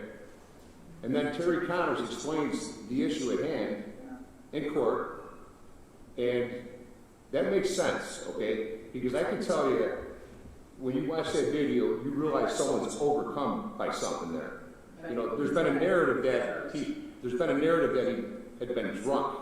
Okay, I can see why someone would form that opinion. But if you weren't at the scene, you really don't know for sure. So a lot of this stuff has been based on media insinuations. No one's ever provided any evidence to us, okay, that there was any indicia of alcohol use or that he was drunk. But what we do have, and what's been demonstrated in the form of an affidavit from a medical professional, in accordance with DJ's testimony or his assertion to us, is that he was on these powerful medications. I don't know how powerful they are, I've never taken them, but it's my understanding they're powerful, and if you watch that video, that's what took place. So we're kind of going around in circles here. You know, we did our utmost with this case. But we were at a disadvantage because we never were able to respond to the scene. I think we answered the question. The question is this, my question is this, though, you didn't answer Shane, this. just one more, we're gonna move on, I'll come back to you, so I had a lot of numbers there. Okay, the thing is that we asked, were you drunk? So then somebody says, no, I wasn't drunk. You say, were you drinking at all? Maybe you might say that. How many drinks do you have? Then you say, were you under the influence of drugs, illegal or illegal? I just don't see that question what you answered, especially the next day when he said. So I'll answer the question because I was the one that first was alerted to this by Chief Granville. Yeah. I didn't ask him if hey, were you taking prescription medications? Yes. Were you taking illicit drugs? I didn't ask him. He's the chief of our narcotics unit. Okay? He's had an integrous career. It's not a question I asked. I know, in retrospect, Monday morning quarterback would say, oh, I should have asked this. I didn't ask him that at that point in time. But we know now that he did. Okay? But really, if you think of it, if there wasn't a drug recognition expert on the scene, I don't know that they could even make that arrest. And the sheriff mentioned, I think there's 2 in the city of Buffalo. That could have changed since I left, but there's 2. Does anyone in this room think there's a drug problem in the city of Buffalo, but they only have 2 drug recognition experts? We're a much smaller agency, and we have 14, and we lend collateral support to agencies throughout this county with regularity. You say that, though, makes me think more than ever did, that he knew that, and that's why he didn't call you, is because he knew that. Well, you're a civil rights attorney. Police officers have civil rights. If you want to know the truth, the only one who could have provided that evidence against himself at that point in time would have been him. I get you. Okay, thank you. We'll come back. Let's everybody, okay. Sure, thank you, Thank you. You withstand a bunch of tough questions and then your staff. And you should be commended for coming, first of all, because we asked you because you came on your own free will. And I understand you're doing the best you can to answer these difficult questions, so I appreciate that. But I have a few more. Let's talk a little bit about what we do now, because there seems to be a lot of blame being shifted towards the local police department. So let's not go there, because we're not the local police. It was reported that you said he was on duty, and then there was a conflicting report that came out by the controller that said he was off duty. Could either the controller's office or the sheriff's office clear that up for me? Yes, sir. So the day of the thank you. The day of the accident, which was April 11th, was in the early morning. They, meaning the Narcotics Intelligence Unit, had worked until 6 p.m. Chief Granville then went out to do surveillance as he's a hardware guy. He does it all the time. He went out again. So the following day, he's on a plane going out of town. So he did not fill out his timesheet properly. The payroll department administration in the sheriff's office notified the narcotics unit and said, Chief Granville's payroll is not in. So at that point, subordinate sent an inaccurate payroll sheet into our payroll office, not showing that he was working that day because legislator, he never filled out his timesheet. So it went into SAT. We had a conversation with the county attorney, and one of the questions the county attorney asked was he working at that? And our contention and now is what he told us, that he was working. Is the SAP inaccurate? Yes, it is. Okay, it's the first I heard that he was on the plane the next day. Well, I'm sorry? It's the first that I heard that he said he was on the plane the next day going somewhere. Saturday. I think he left that Saturday. This was Friday. That was 2 days later. So this happened at 11 something at night on Saturday. He was on the plane out of state. 2 days later. I'm sorry? 1 day later? Well, So following the accident, he notified us at Within 24 hours of the 8 or 9 o'clock in the morning. 8 or 9 o'clock in the morning. So And you guys at that point, so you talked to him from the plane? I'm sorry? You guys communicated with him from the plane or the place of his destination? I communicated with our wellness director, and it was, relayed to me that consistent with what DJ told the sheriff, he was in fact lined up to go out of state to an inpatient facility. Your question is, did we speak to him while he was at the treatment center? Is that your question? No, I didn't. Oh, I'm sorry. I didn't know where he was going. You said he was on a plane. I was asking that was the first we've heard of. You Yeah, said so- he was so- on a plane. Well, as I said, he availed himself to our wellness program on Friday. Okay, so why did he enter a drug rehabilitation program when he wasn't, when he didn't? Well, that's inaccurate, sir. You're saying a drug. This is for mental, and here we go with the stigmas again. What kind of Well, treatment was it? listen, our people go down for depression, anxiety, PTSD, trauma. People, I'm sure, go down for alcohol and so So you forth. have to understand, those are different treatment centers. Yes. So you don't know which treatment center he went to? So within the treatment center, there's different, Yes. different units. They deal with your issue. Yes, yes. And you don't know what the issue was? That he was being It was a mental health issue. Okay. Yes, Okay. yes. Does the Controller's Office want to have any input on off-duty, on-duty statement that was made? The only input that I have, sir, is that SAP records reflect that Dana Granville was paid for time from 1,500 to 1,800 hours on April 11th. That time was entered on April 19th, so 8 days after, and it was entered by a clerk who I presume works in the sheriff's office. I would note that you have you have the ability to correct your time record, I believe up to 30 days. That is a personnel policy. So if anybody's time is input incorrectly, it can be modified. And that would be a question for personnel as to how that is handled, but my suspicion is it would be reflected in the overall record. I can say that his pay stub did match, and I did not see any adjustments to his time at any time in the future. Sheriff, when the accident occurred roughly around 11 o'clock at night, from the time that he was off duty to the time he went back on duty, do you know what he was doing or where he was coming from? I don't, sir. Okay, so 11 o'clock at night when the accident occurred, you don't know where he was coming from, and you said he was going where?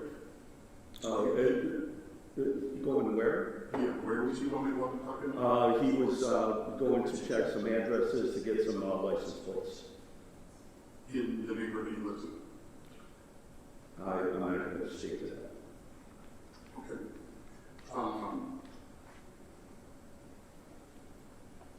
I find it interesting, and it wasn't even on my list of questions, that you and the sheriff have indicated that you spoke to him after the incident, and he hit 6 or 7 cars.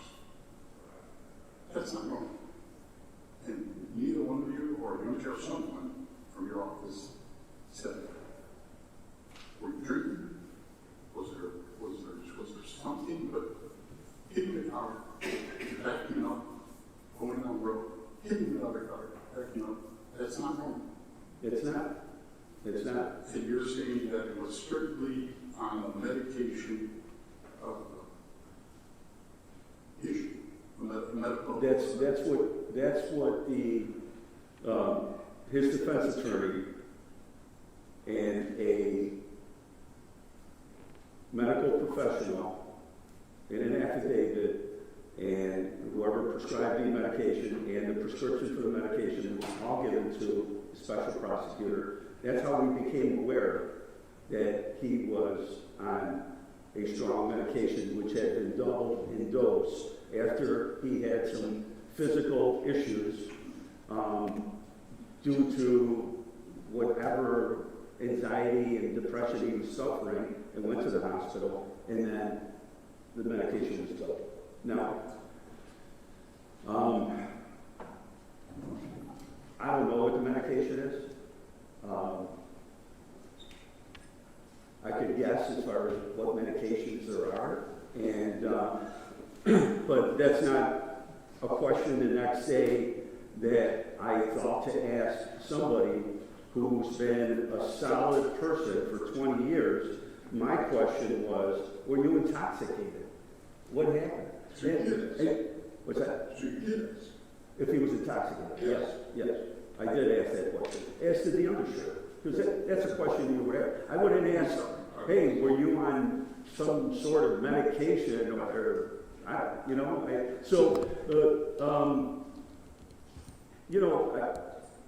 to this day, there's 6 or 7 cars that were struck, but we don't even know that. We don't even know. We're basing that. You're taking. Everybody's taking. What's that? Is there more than 7? No. So what did you mean by that? Because this is what we're doing. We're saying that the Buffalo Police Department, with 6 officers, 5 officers and lieutenants, investigated a scene, and we're taking some of that information to be true and accurate, which is 6 to 7 cars got struck. Yes. But we're not taking the other portion that he was not intoxicated or whatever to be true and accurate. So my thing is, since my deputies were not at the scene, legislator, how do I know that those 6 cars didn't have damage prior to the accident? Sure. We were on the same page up until that statement. You got it. No. What I'm saying, I'm not saying that they weren't struck. I'm saying, but They were struck hard? No. They were just tapped? I mean, I'm not sure what you're saying. What I'm saying is, the investigation was done by another police agency. Understood. So with that being said, how do I know, because we're asking questions, was their investigation true and accurate? Well, let's put everything on the table. I don't know. We weren't there. And the questions that keep on coming, not the payroll, but the questions that keep on coming, are regarding the actions taken by the Buffalo Police Department. You have another question there? I have a lot of questions. You've thrown, quite frankly. Well, if we're not sure he hit any cars, why are we paying people? Why do I think what? Why are we paying anybody? If you're unsure he hit any cars, why are we paying out to 7 people that have claims? I think, legislator, the sheriff was just trying to, make the point that, we rely on their investigation, right? And if certain aspects of it are conveniently omitted and we think they're faulty, but there may be other aspects we look at. Now, is there an outside chance someone might have piggybacked on a multi-car accident? I've seen that happen in my career. Am I saying I think that's the case? We're not saying that, okay? So I mean, sure. What I'm saying is, you're taking some of their investigation and say, that's true and accurate, right? But other portions, you're and listen, I don't want to come across the wrong way, okay? But are we saying that because he's a South Buffalo Irish cop, he had to be drunk? What? Well, because we're talking, we're going around in circles, and for some reason, you don't believe this attorney. I said that here. Well, but I'm talking from South Buffalo. He's Kevin, look out. You're going down to that sheriff already. That wasn't, no one here said that. My next question is, has anybody, I think Mr. Cook knows where I'm going to go too. So, the point I'm trying to make is because, there's this implicit bias going on that the only way that he hit 6 to 7 cars is, he's a cop, he had to be drunk, his sister-in-law probably took care of him, and this is the narrative. Now, this is the narrative. But the problem is, this is what happens. The Buffalo police officers, you're contending that they were not truthful that night. And you're asking the sheriff's office, this body, some of the questions. Oh, Ms. Lyman.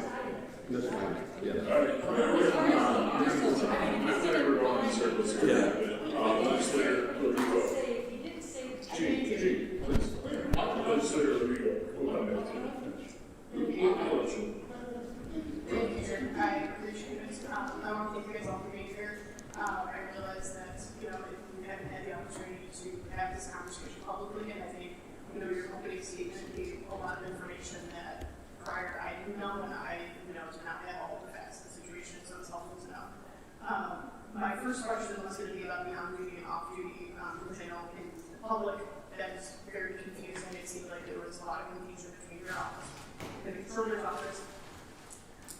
I just want to be clear, I do not expect you to answer any questions on behalf of the Buffalo Police Department. You are the Sheriff's Office. You are independently elected and only control happens in the Sheriff's Office.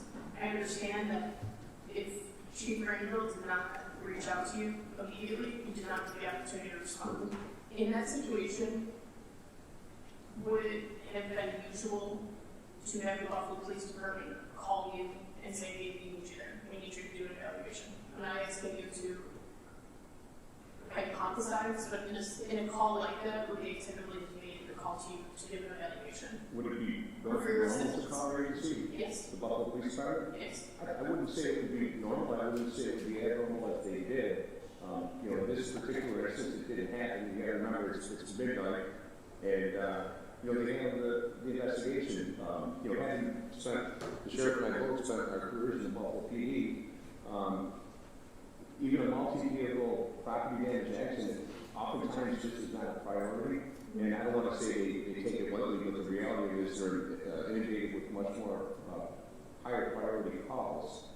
So your office There's did not. significant actions, so. And I think you just talked about it. So you did not have the opportunity to be there on the scene, correct? No, You did not have the opportunity to respond on the scene, correct? we do not. Okay. The next day, as soon as you found out, you called the sheriff. Then on Monday, one business day later, notified the county attorney's office with the incident report or the police report. It was an email, so the accident report was attached to the email on Monday, the next business day. As soon as we had it in pocket, it was sent to the county attorney's office, and it is procedure. Once that is filed with the county attorney's office, as far as liabilities or damage, if there's any claims going to be made, against the county, is your involvement at that point over once you have handed that police report off? Because it doesn't have the county attorney's office? Yes, unless there's any follow-up questions by anyone. Okay. I have a question for the county attorney, if you don't mind. When you received this report, what is the standard operating procedure of what would happen and who would be notified from that? And thank you for that question, because my office was also sort of accused of covering up, so I want to be clear about exactly what we did, and if this body wants me to change anything, we certainly will. So when a police report of that nature comes in, where we know there's likely going to be claims filed against the county, it goes to a property damage person. We call it a department, but it's really just one person. At the time, it was Aaron Rubin. So we got this police report, and it seemed, quite frankly, strange. And so I was aware of it when it came in. But essentially, we don't do anything with that report until they notice the claim comes in, until somebody's seeking restitution.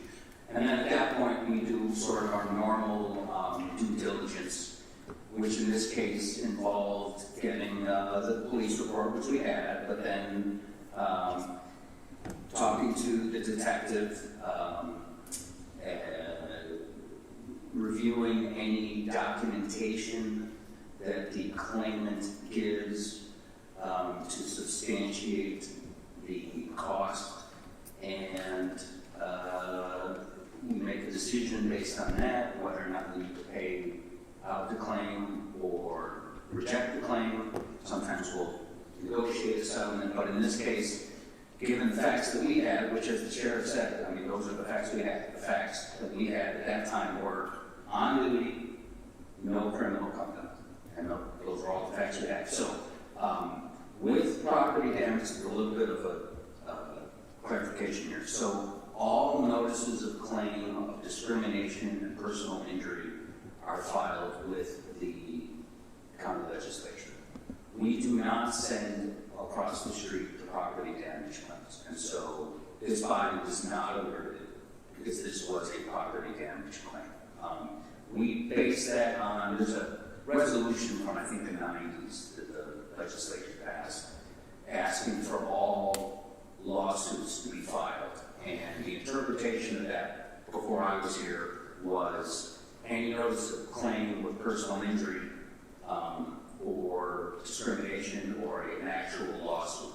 Keep in mind, the notice of claim is not a court document. It's pre-court filing. So property damage claims, which are usually $2,000, $3,000, $4,000, $5,000, $6,000, we do not, if we are wrong, we do not force people to sue us. We pay out on those claims if we have no defense. And in this particular instance, we didn't have a defense. And so we made the decision internally, despite some of the red flags that we just, as like members of the public, were reflecting on. We had no criminal conduct. He was on duty. We had damage to private vehicles, and so we paid out the claims. So we haven't paid out all the claims because it takes time, and then once the criminal investigation was open, we stopped paying out the claims. Because once you're a criminal, if you're convicted of a crime, we're no longer entitled to defense and indemnity under public officers law. But for those first 2 months, despite the strangeness, let's say, of the incident, the county attorney's office does not conduct independent investigations. And I don't think you want us conducting independent investigations. We rely on the information that the departments give us, employees give us, and do the best we can to defend the county. And in this case, that is exactly what we did. If this body wants me to start sending over all the property damage notices of claim, a lot of which are handwritten, I'm happy to do that. It is not a practice. It hasn't been a practice since, for the 13 years that I've worked here. Does that answer your question, legislator? And can I answer any more questions? Because I feel very strongly we did. And just so it's clear, the only reason I was involved in this particular property damage was because it was a strange set of circumstances. So who did you have conversations with about the strange set of circumstances? So Aaron Rubin, as property damage attorney, spoke directly to Detective Granville. And I remember him reporting to me saying something like, if he's covering something up or if he's lying, he's doing a really, really good job. That was Aaron's report to me. And then I just followed up with, I don't remember exactly who, maybe Chief Carney. I wanted to confirm in writing that he was on duty. And once I got that confirmation, that is what we were left with. We were left with non-criminal conduct, on duty. We did our due diligence. I did learn today why the accident investigation unit wasn't involved. That was sort of the question I always had. Now I've learned why that wasn't the case.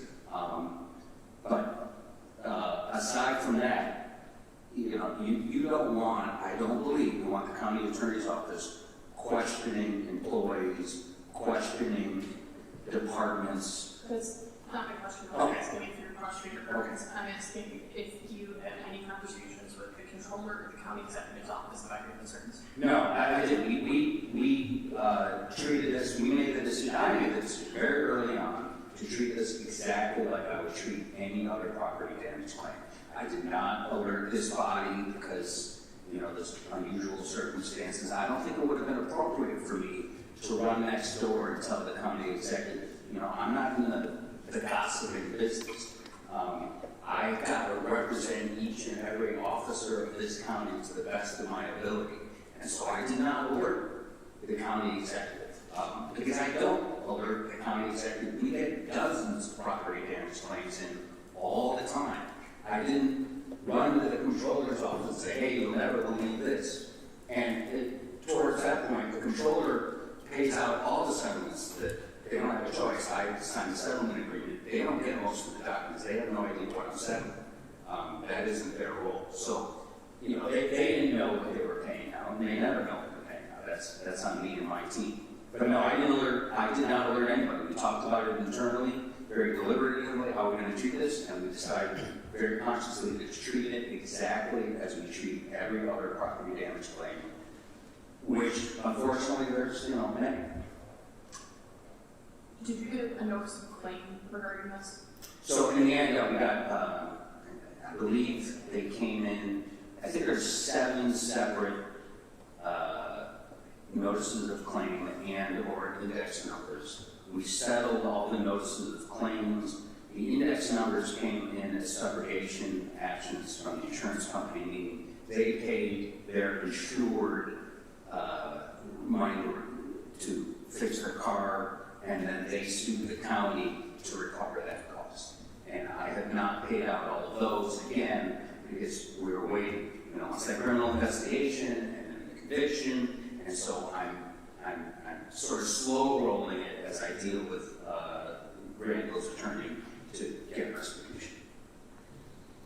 So you get the notice of claims, you get them in, they seem strange, you settle it. That's independently happening within your office. There is no other accountability or sign off that's happening on it? No. So even though it was strange, and it was, in 2024, when those went out, it just went to the controller's office and the checks go out. Correct. That's the way the process of settling works. Right. And we get, we get a lot of, the notices of claim, which I send many of them here, there's a lot of weird stuff that goes on in those claims. And so, obviously this one had its own weirdness to it, and I admit that, but I stand by how we treated it. We treated it exactly as we treat every other notice of claim. And I'm mindful that I'm appointed by the county executive, but I have to represent to the best of my ability all elected officials of different parties. And it would have been, I think, inappropriate for me or my staff to run around, investigating something that had been investigated by the Buffalo Police. I just don't think that's our responsibility or role. I don't think that's appropriate. As a county legislator, I'm concerned that, when something looks like this or is strange, that decision making isn't one that we're made aware of until we read about it. And just maybe it's a more inter-process conversation we need to have a conversation about. We see what you send over, and a lot of these lawsuits are redacted. We don't know what necessarily information is really going on. So I guess maybe this could be a larger conversation about that process, because it's concerning that this went from the administration to the controller's office, and the check went out, and here we are today. So I do have concerns about that process. I understand that it's a complicated one, and you treat it the same, but this might be we need to have a larger conversation about that process. I do have one more question for the sheriffs. So again, I appreciate you being here to answer questions. I know that you're here on level, and I appreciate that integrity and honesty. When it comes to mental health, obviously, as first responders, it's frequent. It's a frequent problem. Is there a process, and I'm sure there's HIPAA laws, and I don't, know what the right answer is here, but if you do have an officer that's on some sort of medication that can impair his judgment or her judgment, is there any process that you would be alerted or notified, or do you even have any right to know? Yes, so, since taking office as legislator, we really made the wellness program much more robust. Our people now have a peer program that they could get on the phone 24/7 and notify the Western Europe peer hotline, which is manned by police officers or former police officers. Until when I became sheriff, I was on that hotline. And, a lot of times it's every issue that everybody else has in the community. What we see is not only in the community, but in law enforcement, we see a huge surge in mental health. And it's, it's trauma. You can't get out of your mind seeing that child, somebody who's overdosed, dead, laying in an apartment. It just builds up until it finally spills out. We try to be proactive in that we tell our people to watch each other's brothers and sisters' backs and see if there's any unusual behavior. The only thing that we saw, now looking back, is that he went to the hospital 2 weeks prior, but it wasn't conveyed to us by him that it was anything to do with mental illness. It was physical. So, but as you know, everybody knows, you have heart palpitations, and you might think you're going to stroke or heart attack or something because of the uncontrolled anxiety, right? And the blood pressure go through the roof and everything else. So, yes, and you know, tonight we're actually hosting, Erie County's hosting the New York State Sheriff's Institute fundraiser to build a new place by the Finger Lakes that's going to be a facility to address the thousands upon thousands of law enforcement and first responders with mental health issues, so they could go somewhere. Because it's unique, and you know, and the question was posed, you know, a lot of these facilities, what happens is, you know, you have mental health issues, okay? And the person that's going there is not really all that excited about going with people that have heroin issues and cocaine issues and, you know, prescription or opiate issues and stuff like that. So it's important for us to really, you know, for this to really be successful, it's got to be confidential. But now we have peers within the correctional facility, the holding center, police services, our reserves. And if you need help, this is 2025. This generation's getting a lot better. It's not like that tough, you know, generation where, hey, don't say something, if your mind's broken, you're going to the rubber gun squad. You know, we tell people to proactively come forward. And if you do, we'll try to help. You can, if they're running with medication, it's not within any of your rights as an employer to say you have to report that to us. Correct. Okay. Thank you. Thank you, Sheriff. Thank you for being here. I'm not sure which direction I want to go right off the bat, but I think I want to just touch base on mental health aspects. I know not every camp is still here, but that is one that I think really should be the story coming out of today. I do think, you know, there was a lady who came here about a year ago. She ran a mental health clinic on the east side of Buffalo. And I definitely had the stereotypes that you're talking about regarding mental health a year ago. And she came here, I wish I could remember her name, and she said to her, or for her, good mental health was an hour of the Golden Girls and a pint of ice cream. And that was my kind of light bulb moment that we're not talking about severe mental illness all the time. We're talking about stress levels. And I mean, you know, all of us here at the legislature, usually most of us have second jobs. You know, I got to make up, you know, 8 hours a day that I'm missing. I got kids in sports. I sit on boards. I got, you know, 10,000 things to do. Anxiety builds up. And if you don't have some type of outlet, if you don't proactively try to take care of yourself, then that anxiety builds. It impairs your judgment on how you act day to day, on the job, off the job, in your relationships. I'm talking about my life, but when you're sitting there and you have to carry a gun to your job because of the stress and the added dangers, I can't even imagine. You know, and then you talk about how it's 4 times the rates of you know, civilians. It makes sense to me. And if one thing comes out, I'd love to see some stories written. The fact that we're not talking about severe mental illness, we're just talking about people who need to, you know, schedule appointments and just kind of unload on their, you know, day-to-day lives so that they can move on. You know, and I think that's an important piece, particularly this month, that needs to be addressed. And I appreciate, you know, this being brought up today. I do think it's swept under the rug way too much. And if that's the story that comes out, then I'm really happy. I'd love to see that, you know, those stereotypes kind of broken down, and that people don't think that they're necessarily needs to necessarily be institutionalized. We can take care of it on a week-to-week and month-to-month basis. There's a lot of situational mental health crises that occur in law enforcement, and recently we had, the bus that had the crash and people perished. Our people responded to that scene. We do an after-incident kind of debriefing, and it's, how are you doing? How are you doing? And it might not sink in that day, but then you see something, you smell something, you hear something, and it takes you back to that scene. Listen, I was shot in 2010, February 1st.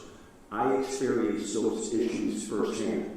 My thing was a loud bang would get me anxious and so forth. So I joined the West New York Mental Health Association. I was a peer.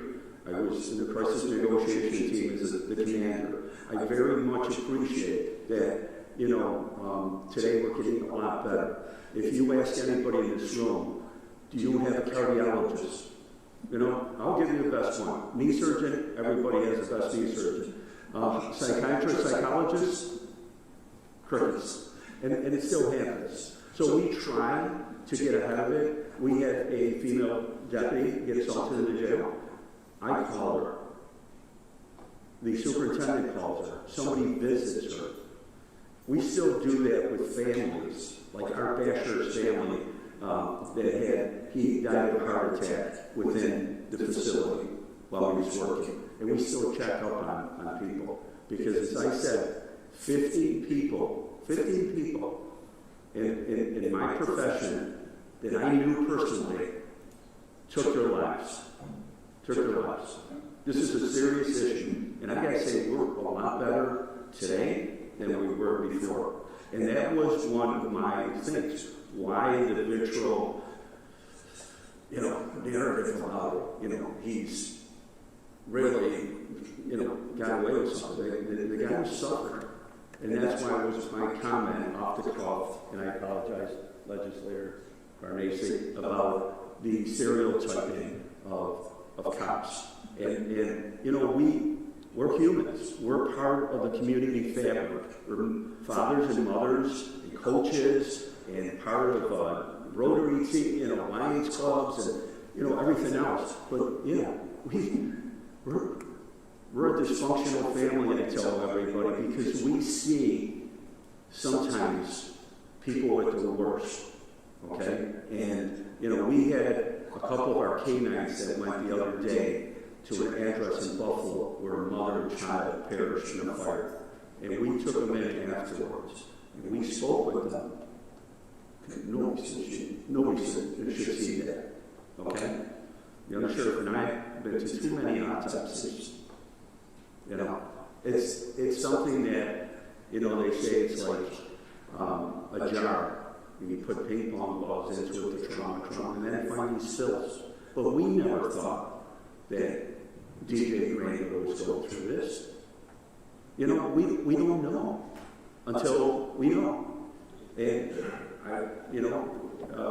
most of the people who are going through high anxiety function seemingly perfectly fine around others.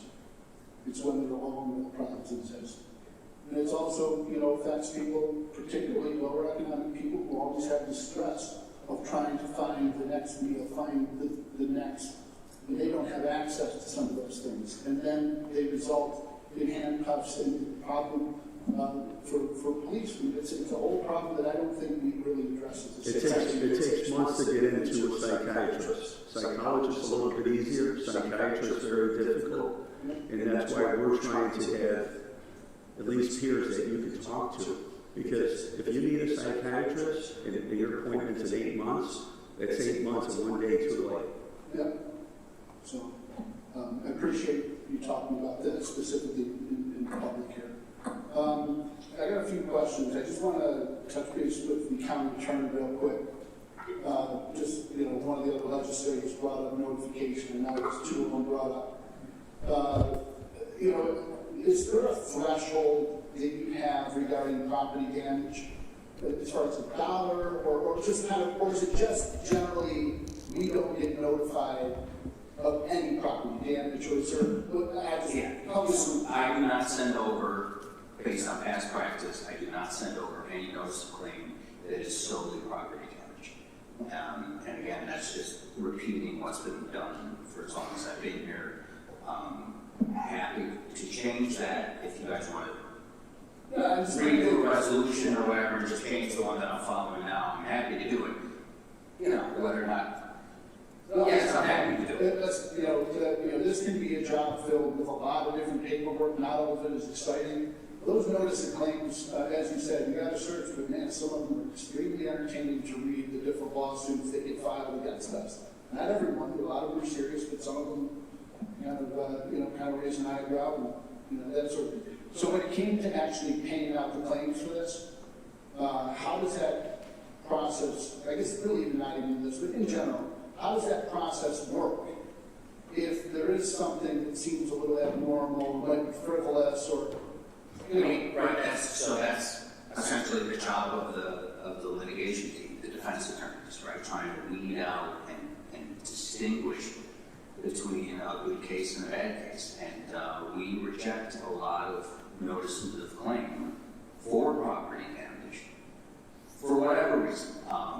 And we have run across times where people are trying to get a little extra from the county that they're not entitled to. That's what we do, both in terms of the property damage files and the lawsuits. It's the same essential process.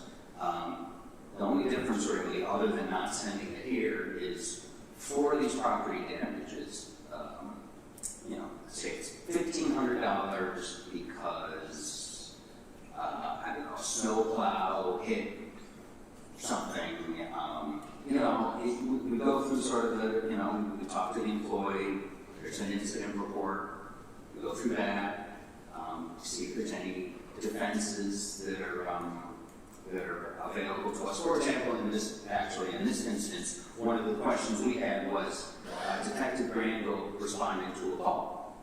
If he was, the law requires recklessness, not negligence, so that the claimant would have to prove that the detective was driving recklessly. Turns out in this particular case, he was not responding to a call, meaning lights flashing and 911. So, that's the due diligence that the litigation team does. And they do it with, the $1,000 case and the $100 million case to the best of our ability. And then once it's determined that it's a legitimate claim that should be paid out, and I guess, based on the sheriff's testimony here, that was by December of 2024, 2 of which got paid out. So then that gets sent over to the controller's office? So I think when we send a package to the controller's office, I believe all it is the settlement document which releases the county in exchange for a certain amount of money, it's a single sheet of paper, releases the county from any liability related to this incident. And so that's just a form, the claimant signs it, it's notarized, there's I believe a check request that I sign, and I'm not sure what else goes to the controller, but for the most part, as far as I know, Jessica can tell the voice, none of the underlying notice of claim or depositions or motion, none of that goes to the controller for payment. No, so it's uploaded much as later, our accounts payable unit processes it like any other vendor payment. In some instances, in fact, it's not even, we don't know who's being paid out, so you may have State Farm being paid out as an insurance agent, you may have other individuals, we've seen checks that have been paid out to agents directly, so there really is no indication, nor do I think the law department necessarily wants us to know all of the details of a case or not. But even when we clock in our risk retention reports, we have limited information because obviously there are liability issues when it comes to settlement lawsuits. So. And then there's one other just minor clarification. There is an impress account, which is apparently a term everybody understands what it means, but it's for small. It's not petty cash. It's got like $30,000 or $40,000. We do occasionally pay small property damage claims out of the impressed account. That doesn't even go to the controller. Right. And then just for you, Sheriff, if you don't mind kind of walking me through what would have been done differently if you got the call that he would be from the scene? How would the response have been different? So as I mentioned earlier, what we would do is we would send our accident investigation unit out there along with professional standards. The accident investigation unit would do everything from take photographs, take video, take measurements, in fact, determine that the car that the individual was saying was struck, in fact, was struck. And that's what the point I was trying to make earlier, is that I don't have that factual information. I'm sure that the people's vehicles that were struck, that said they were struck. But, I'm sure there's been cases where it's proven to be not true, where somebody puts a claim in and it's not factual. So, we would take statements. I was asked if we would do a field sobriety test. Absolutely. Drug recognition expert. If it was, in fact, any kind of criminality, the person would be arrested as anybody else would be. And then we would give that packet, the whole package, to the district attorney's office, aside from notifying our county attorney, Jeremy Toth. We would also give that package to the district attorney's office. For example, we answered a call that involved the officer in charge of Grand Island, where he ran through a red light with no sirens on, and it's a lawsuit for the town of Grand Island. They called us. We obtained video from everywhere, campus, from every possible witness and so forth, and we did an extensive investigation, and we gave that to the district attorney. They said there was no criminality, and then it's going to be something that's part of litigation, a lawsuit. Thank you.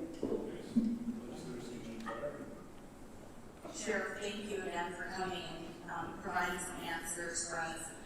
I've listened to different meetings from my colleagues, and I still have just a couple more questions just on the day of. So you mentioned earlier that he was working that whole day. There was a break, though, between 6 o'clock to 11 o'clock. There has been reporting, according to some news sites, that he was potentially at the Key Bank Center at the Sabres game. Do you know if that's true or false? I don't know. Okay. Do you know, I know there was a question about he wasn't drunk, I guess that was like the word. But as you know, as someone who has a very respectable career in law enforcement, and you work for the Buffalo Police, sometimes you don't have to be flat-ass drunk, excuse my language, but you need to probably have a beer or two, right? So, was there a beer or two and a mixture of medication? Do you know? With the Buffalo Police responding to the scene with 5 officers and a lieutenant, I believe, because I respect the Buffalo Police Department very much, that they would have observed a smell of an alcoholic beverage, slurred speech, glassy eyes, so forth and so on.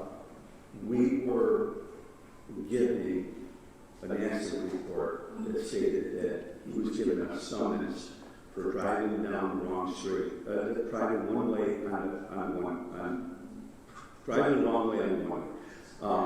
There was nothing, there were indicators then, and then fast forward to the special prosecutor, who has the ability to then, further, it has the investigators in his office to determine all that, and what we found out was that his attorney, Terry Connor, stated in court that he was given prescription medication.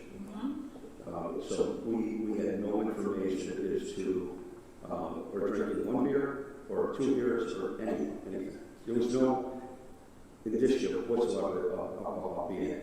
It's interesting, and I know you probably know this case back and forth because you have to deal with it within your department, but supposedly there was a witness that saw bottles on the floor of his car. There was, a lot of those type of alleged rumors.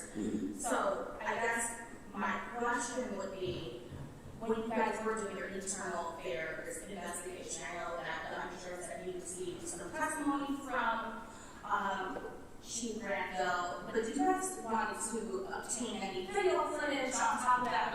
Usually when there's an incident, you would want as much evidence as possible, right? Text messages, videos.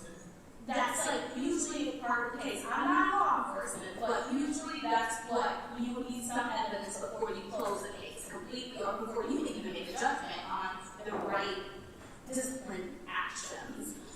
So I guess, did you try to obtain anything else? Well, the investigation was led first and foremost by Buffalo Police. As we know that. Right. And then the special prosecutor. As far as the witness, the information I have on that witness was stated in the media. I don't know what happened as far as the special prosecutor's investigation to that witness. I would think if that was in fact true and accurate, that it might have been a different outcome. But no, to answer your question, no. So usually when someone gets in an incident, and if there's supposedly like 6 cars, you guys didn't want to do a drug test to just making sure that you guys were on the clear about it. Like, for example, Home Depot, if you're working on the tools and you cut yourself, they usually try to make you take a drug test to make sure nothing's in your system, right? He was operating a county vehicle. He hit not one vehicle, but multiple vehicles. There wasn't something inside you as someone who's been in law enforcement for so long to say, hey, just to be on the clear, we're probably going to get questions about this. Please take the drug test to make sure that we can provide that in our internal investigation. Well, you would think if there was any indication of any kind of drugs or alcohol that would have been done that night, be it through a drug recognition expert or a warrant to be obtained by the Buffalo Police Department for a blood test. As you know, we were notified 8 to 9 hours later, which there's no way that we would be able to, as you know, sir, obtain any kind of search warrant for a blood test because too much time has transpired and what could a person consume. I've seen through my law enforcement career that if you're not at the scene and if the scene is not processed properly the day of, a year from now, it's the same. So, obviously, first of all, I do want to commend you about the check-ins and mental health. I think that's very important for law enforcement and really for anyone. But now he's back. Is he still the chief of narcotics? Is he still the director of the chief? Oh, absolutely. I'm not going to take someone that had mental health or situational crisis and so forth, and have him come back, and he's had a great career, and he's well respected throughout Western New York law enforcement community, legal community, and he is the chief of narcotics. And the day that, in March 11th, we were actually doing a press conference on the large seizure of poisonous drugs and illegal handguns and so forth when we were asked about the allegations of the investigation not being done properly. Do you know, and you may not know this answer, but do you know after the incident if his license was suspended or anything in that result? Because I know I asked you earlier if he received a vehicle, you said yes, he has. His license is valid. Our professional standards division routinely runs different people, and in this case, obviously, we ran his license. Believe it or not, sometimes it comes back that somebody forgot to pay their insurance and their license is suspended. So we notify the person, and until they fix it, they're not to drive any vehicle, let alone county vehicle. Sheriff, thank you for coming here again and answering all these questions. I know this has been a long time coming, so I appreciate that. And the biggest thing is that I look forward to seeing if there's any future policy that you could put in place to prevent this. Because what makes me feel very uncertain is that he was working from 9 to 6. He could be potentially anywhere between that time, and then he said he was going to get some tabs. Driving west side or correct under sheriff, it's all what it is most of the time. I agree with you. But it's concerning to not have some sort of procedure with these vehicles, because I know they're 24 hours, but it's just gets a little muddy, as we can tell here. And I've spoken about that before regarding the take-home policy of the Erie County Sheriff's Office. We cover the 4 corners of Erie County. Erie County is 1,000 square miles. We cover approximately 650 square miles, from Grand Island to Moosehead, from Sardinia to Brant, including the Second Nation of Indians. We don't have a dedicated location to safely put our vehicles. It's not just the Erie County Sheriff's Office policy, it's a policy of many throughout the whole nation of county sheriffs. And if you go to different states, you'll see a county sheriff vehicle or New York State troopers do the same. They'll be parked in the driveway because it's easier to have the deputy get in their vehicle and respond to the call. I've also said before, during the killer storm that we unfortunately had, our deputies responded to 911 calls. We didn't have to go to a central location and try to dig out and go somewhere.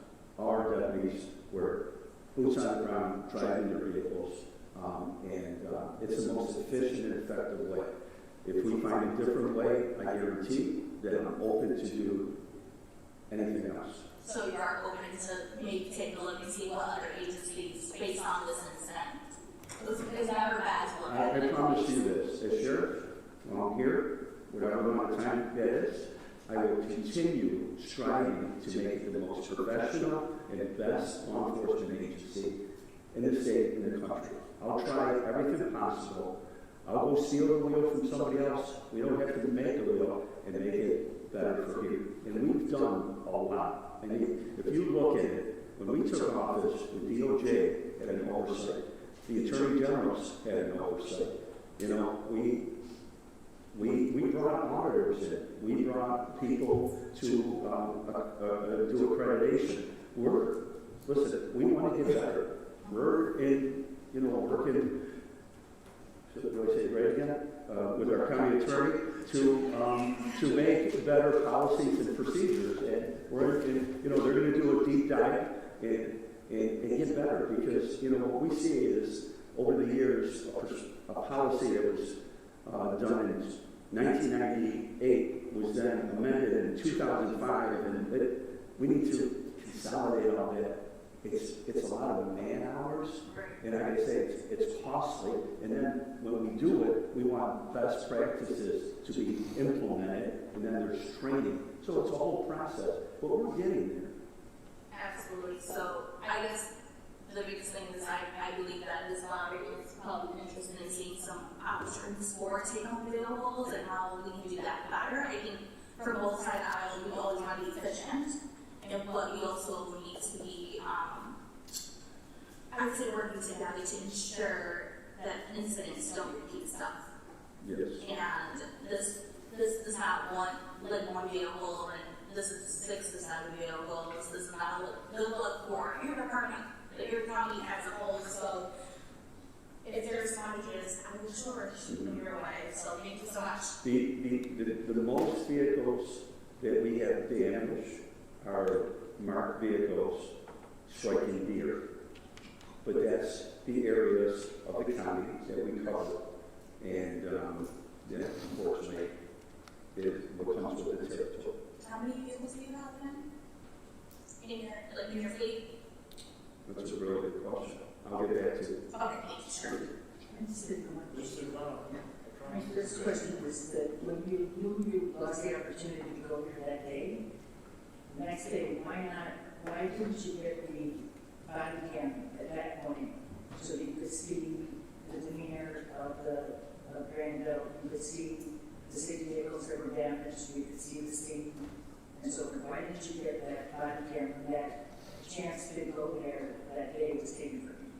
Because we didn't have any deputies respond, we didn't have any body cams. From Buffalo body cam. Oh. Buffalo's doing the investigation. It's a very well-respected department. They have 6 officers there. I think that's a question that needs to be asked of their lieutenant, their captain, their chief, their deputy commissioner, and commissioner. Oh, I didn't ask for it, I should ask them? I should ask them why No, you didn't ma'am. ask for them? No, ma'am. I'm asking you why you didn't ask for the body cam when the opportunity, you said that it's critical to be there that day, and you're not there that day, everything's on, the vehicles are on. I'm asking you, the next day when you learned about this, and why didn't you ask for the body cam so that you could see if there was an issue on somebody saying, I'm not drunk, I had, people say they're not drunk when they are, and why didn't you ask for the body cam then? Why didn't you? Well, we're going back to the allegation that you're making that Chief Granville was intoxicated. No, I'm saying he's under the influence of them. Well, there was no indicators, and, looking at that now, obviously, He was, so you didn't ask, because you would have asked him whether it said he was, as stated in the affidavit, or he would have said that he wasn't, and would have lied. So he would have said he was, and you would ask. Unless you just asked him, I shouldn't ask about this, but I should ask about this. I'm saying that you chose not to ask, he chose not to volunteer. Volunteer. Volunteer that he was under the influence of prescription drugs. Right? So he chose not to volunteer, and you chose not to ask. About prescription drugs. I go back to, I asked him if he was intoxicated the following day, and he told me he wasn't. The Buffalo police officers, the 5 Buffalo police officers, and the lieutenant that investigated that scene, none of them gave any indicators that there was any criminality. None of them gave any indicators that he wasn't drunk, and that he wasn't on prescription drugs. There's no indication written anywhere that he wasn't, right? Well, even if he was on prescription drugs, and they would then have probable cause to then say there's something going on here, they should have then, I would say, alert a drug recognition expert to.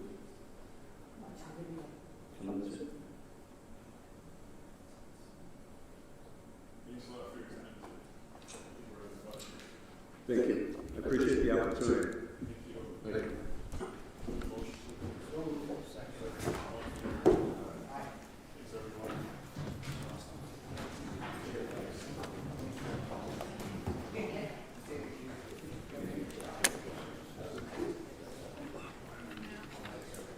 Hey, thank you.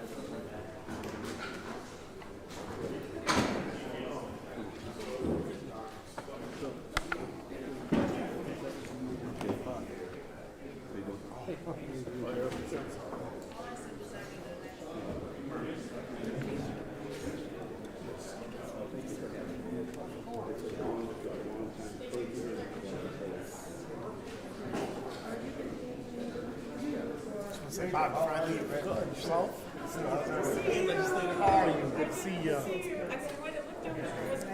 No, you're good. Certainly, it's so good to see you. How's everybody? Hanging in there? Thank you very much. Appreciate it. Yeah. Yes, we're okay.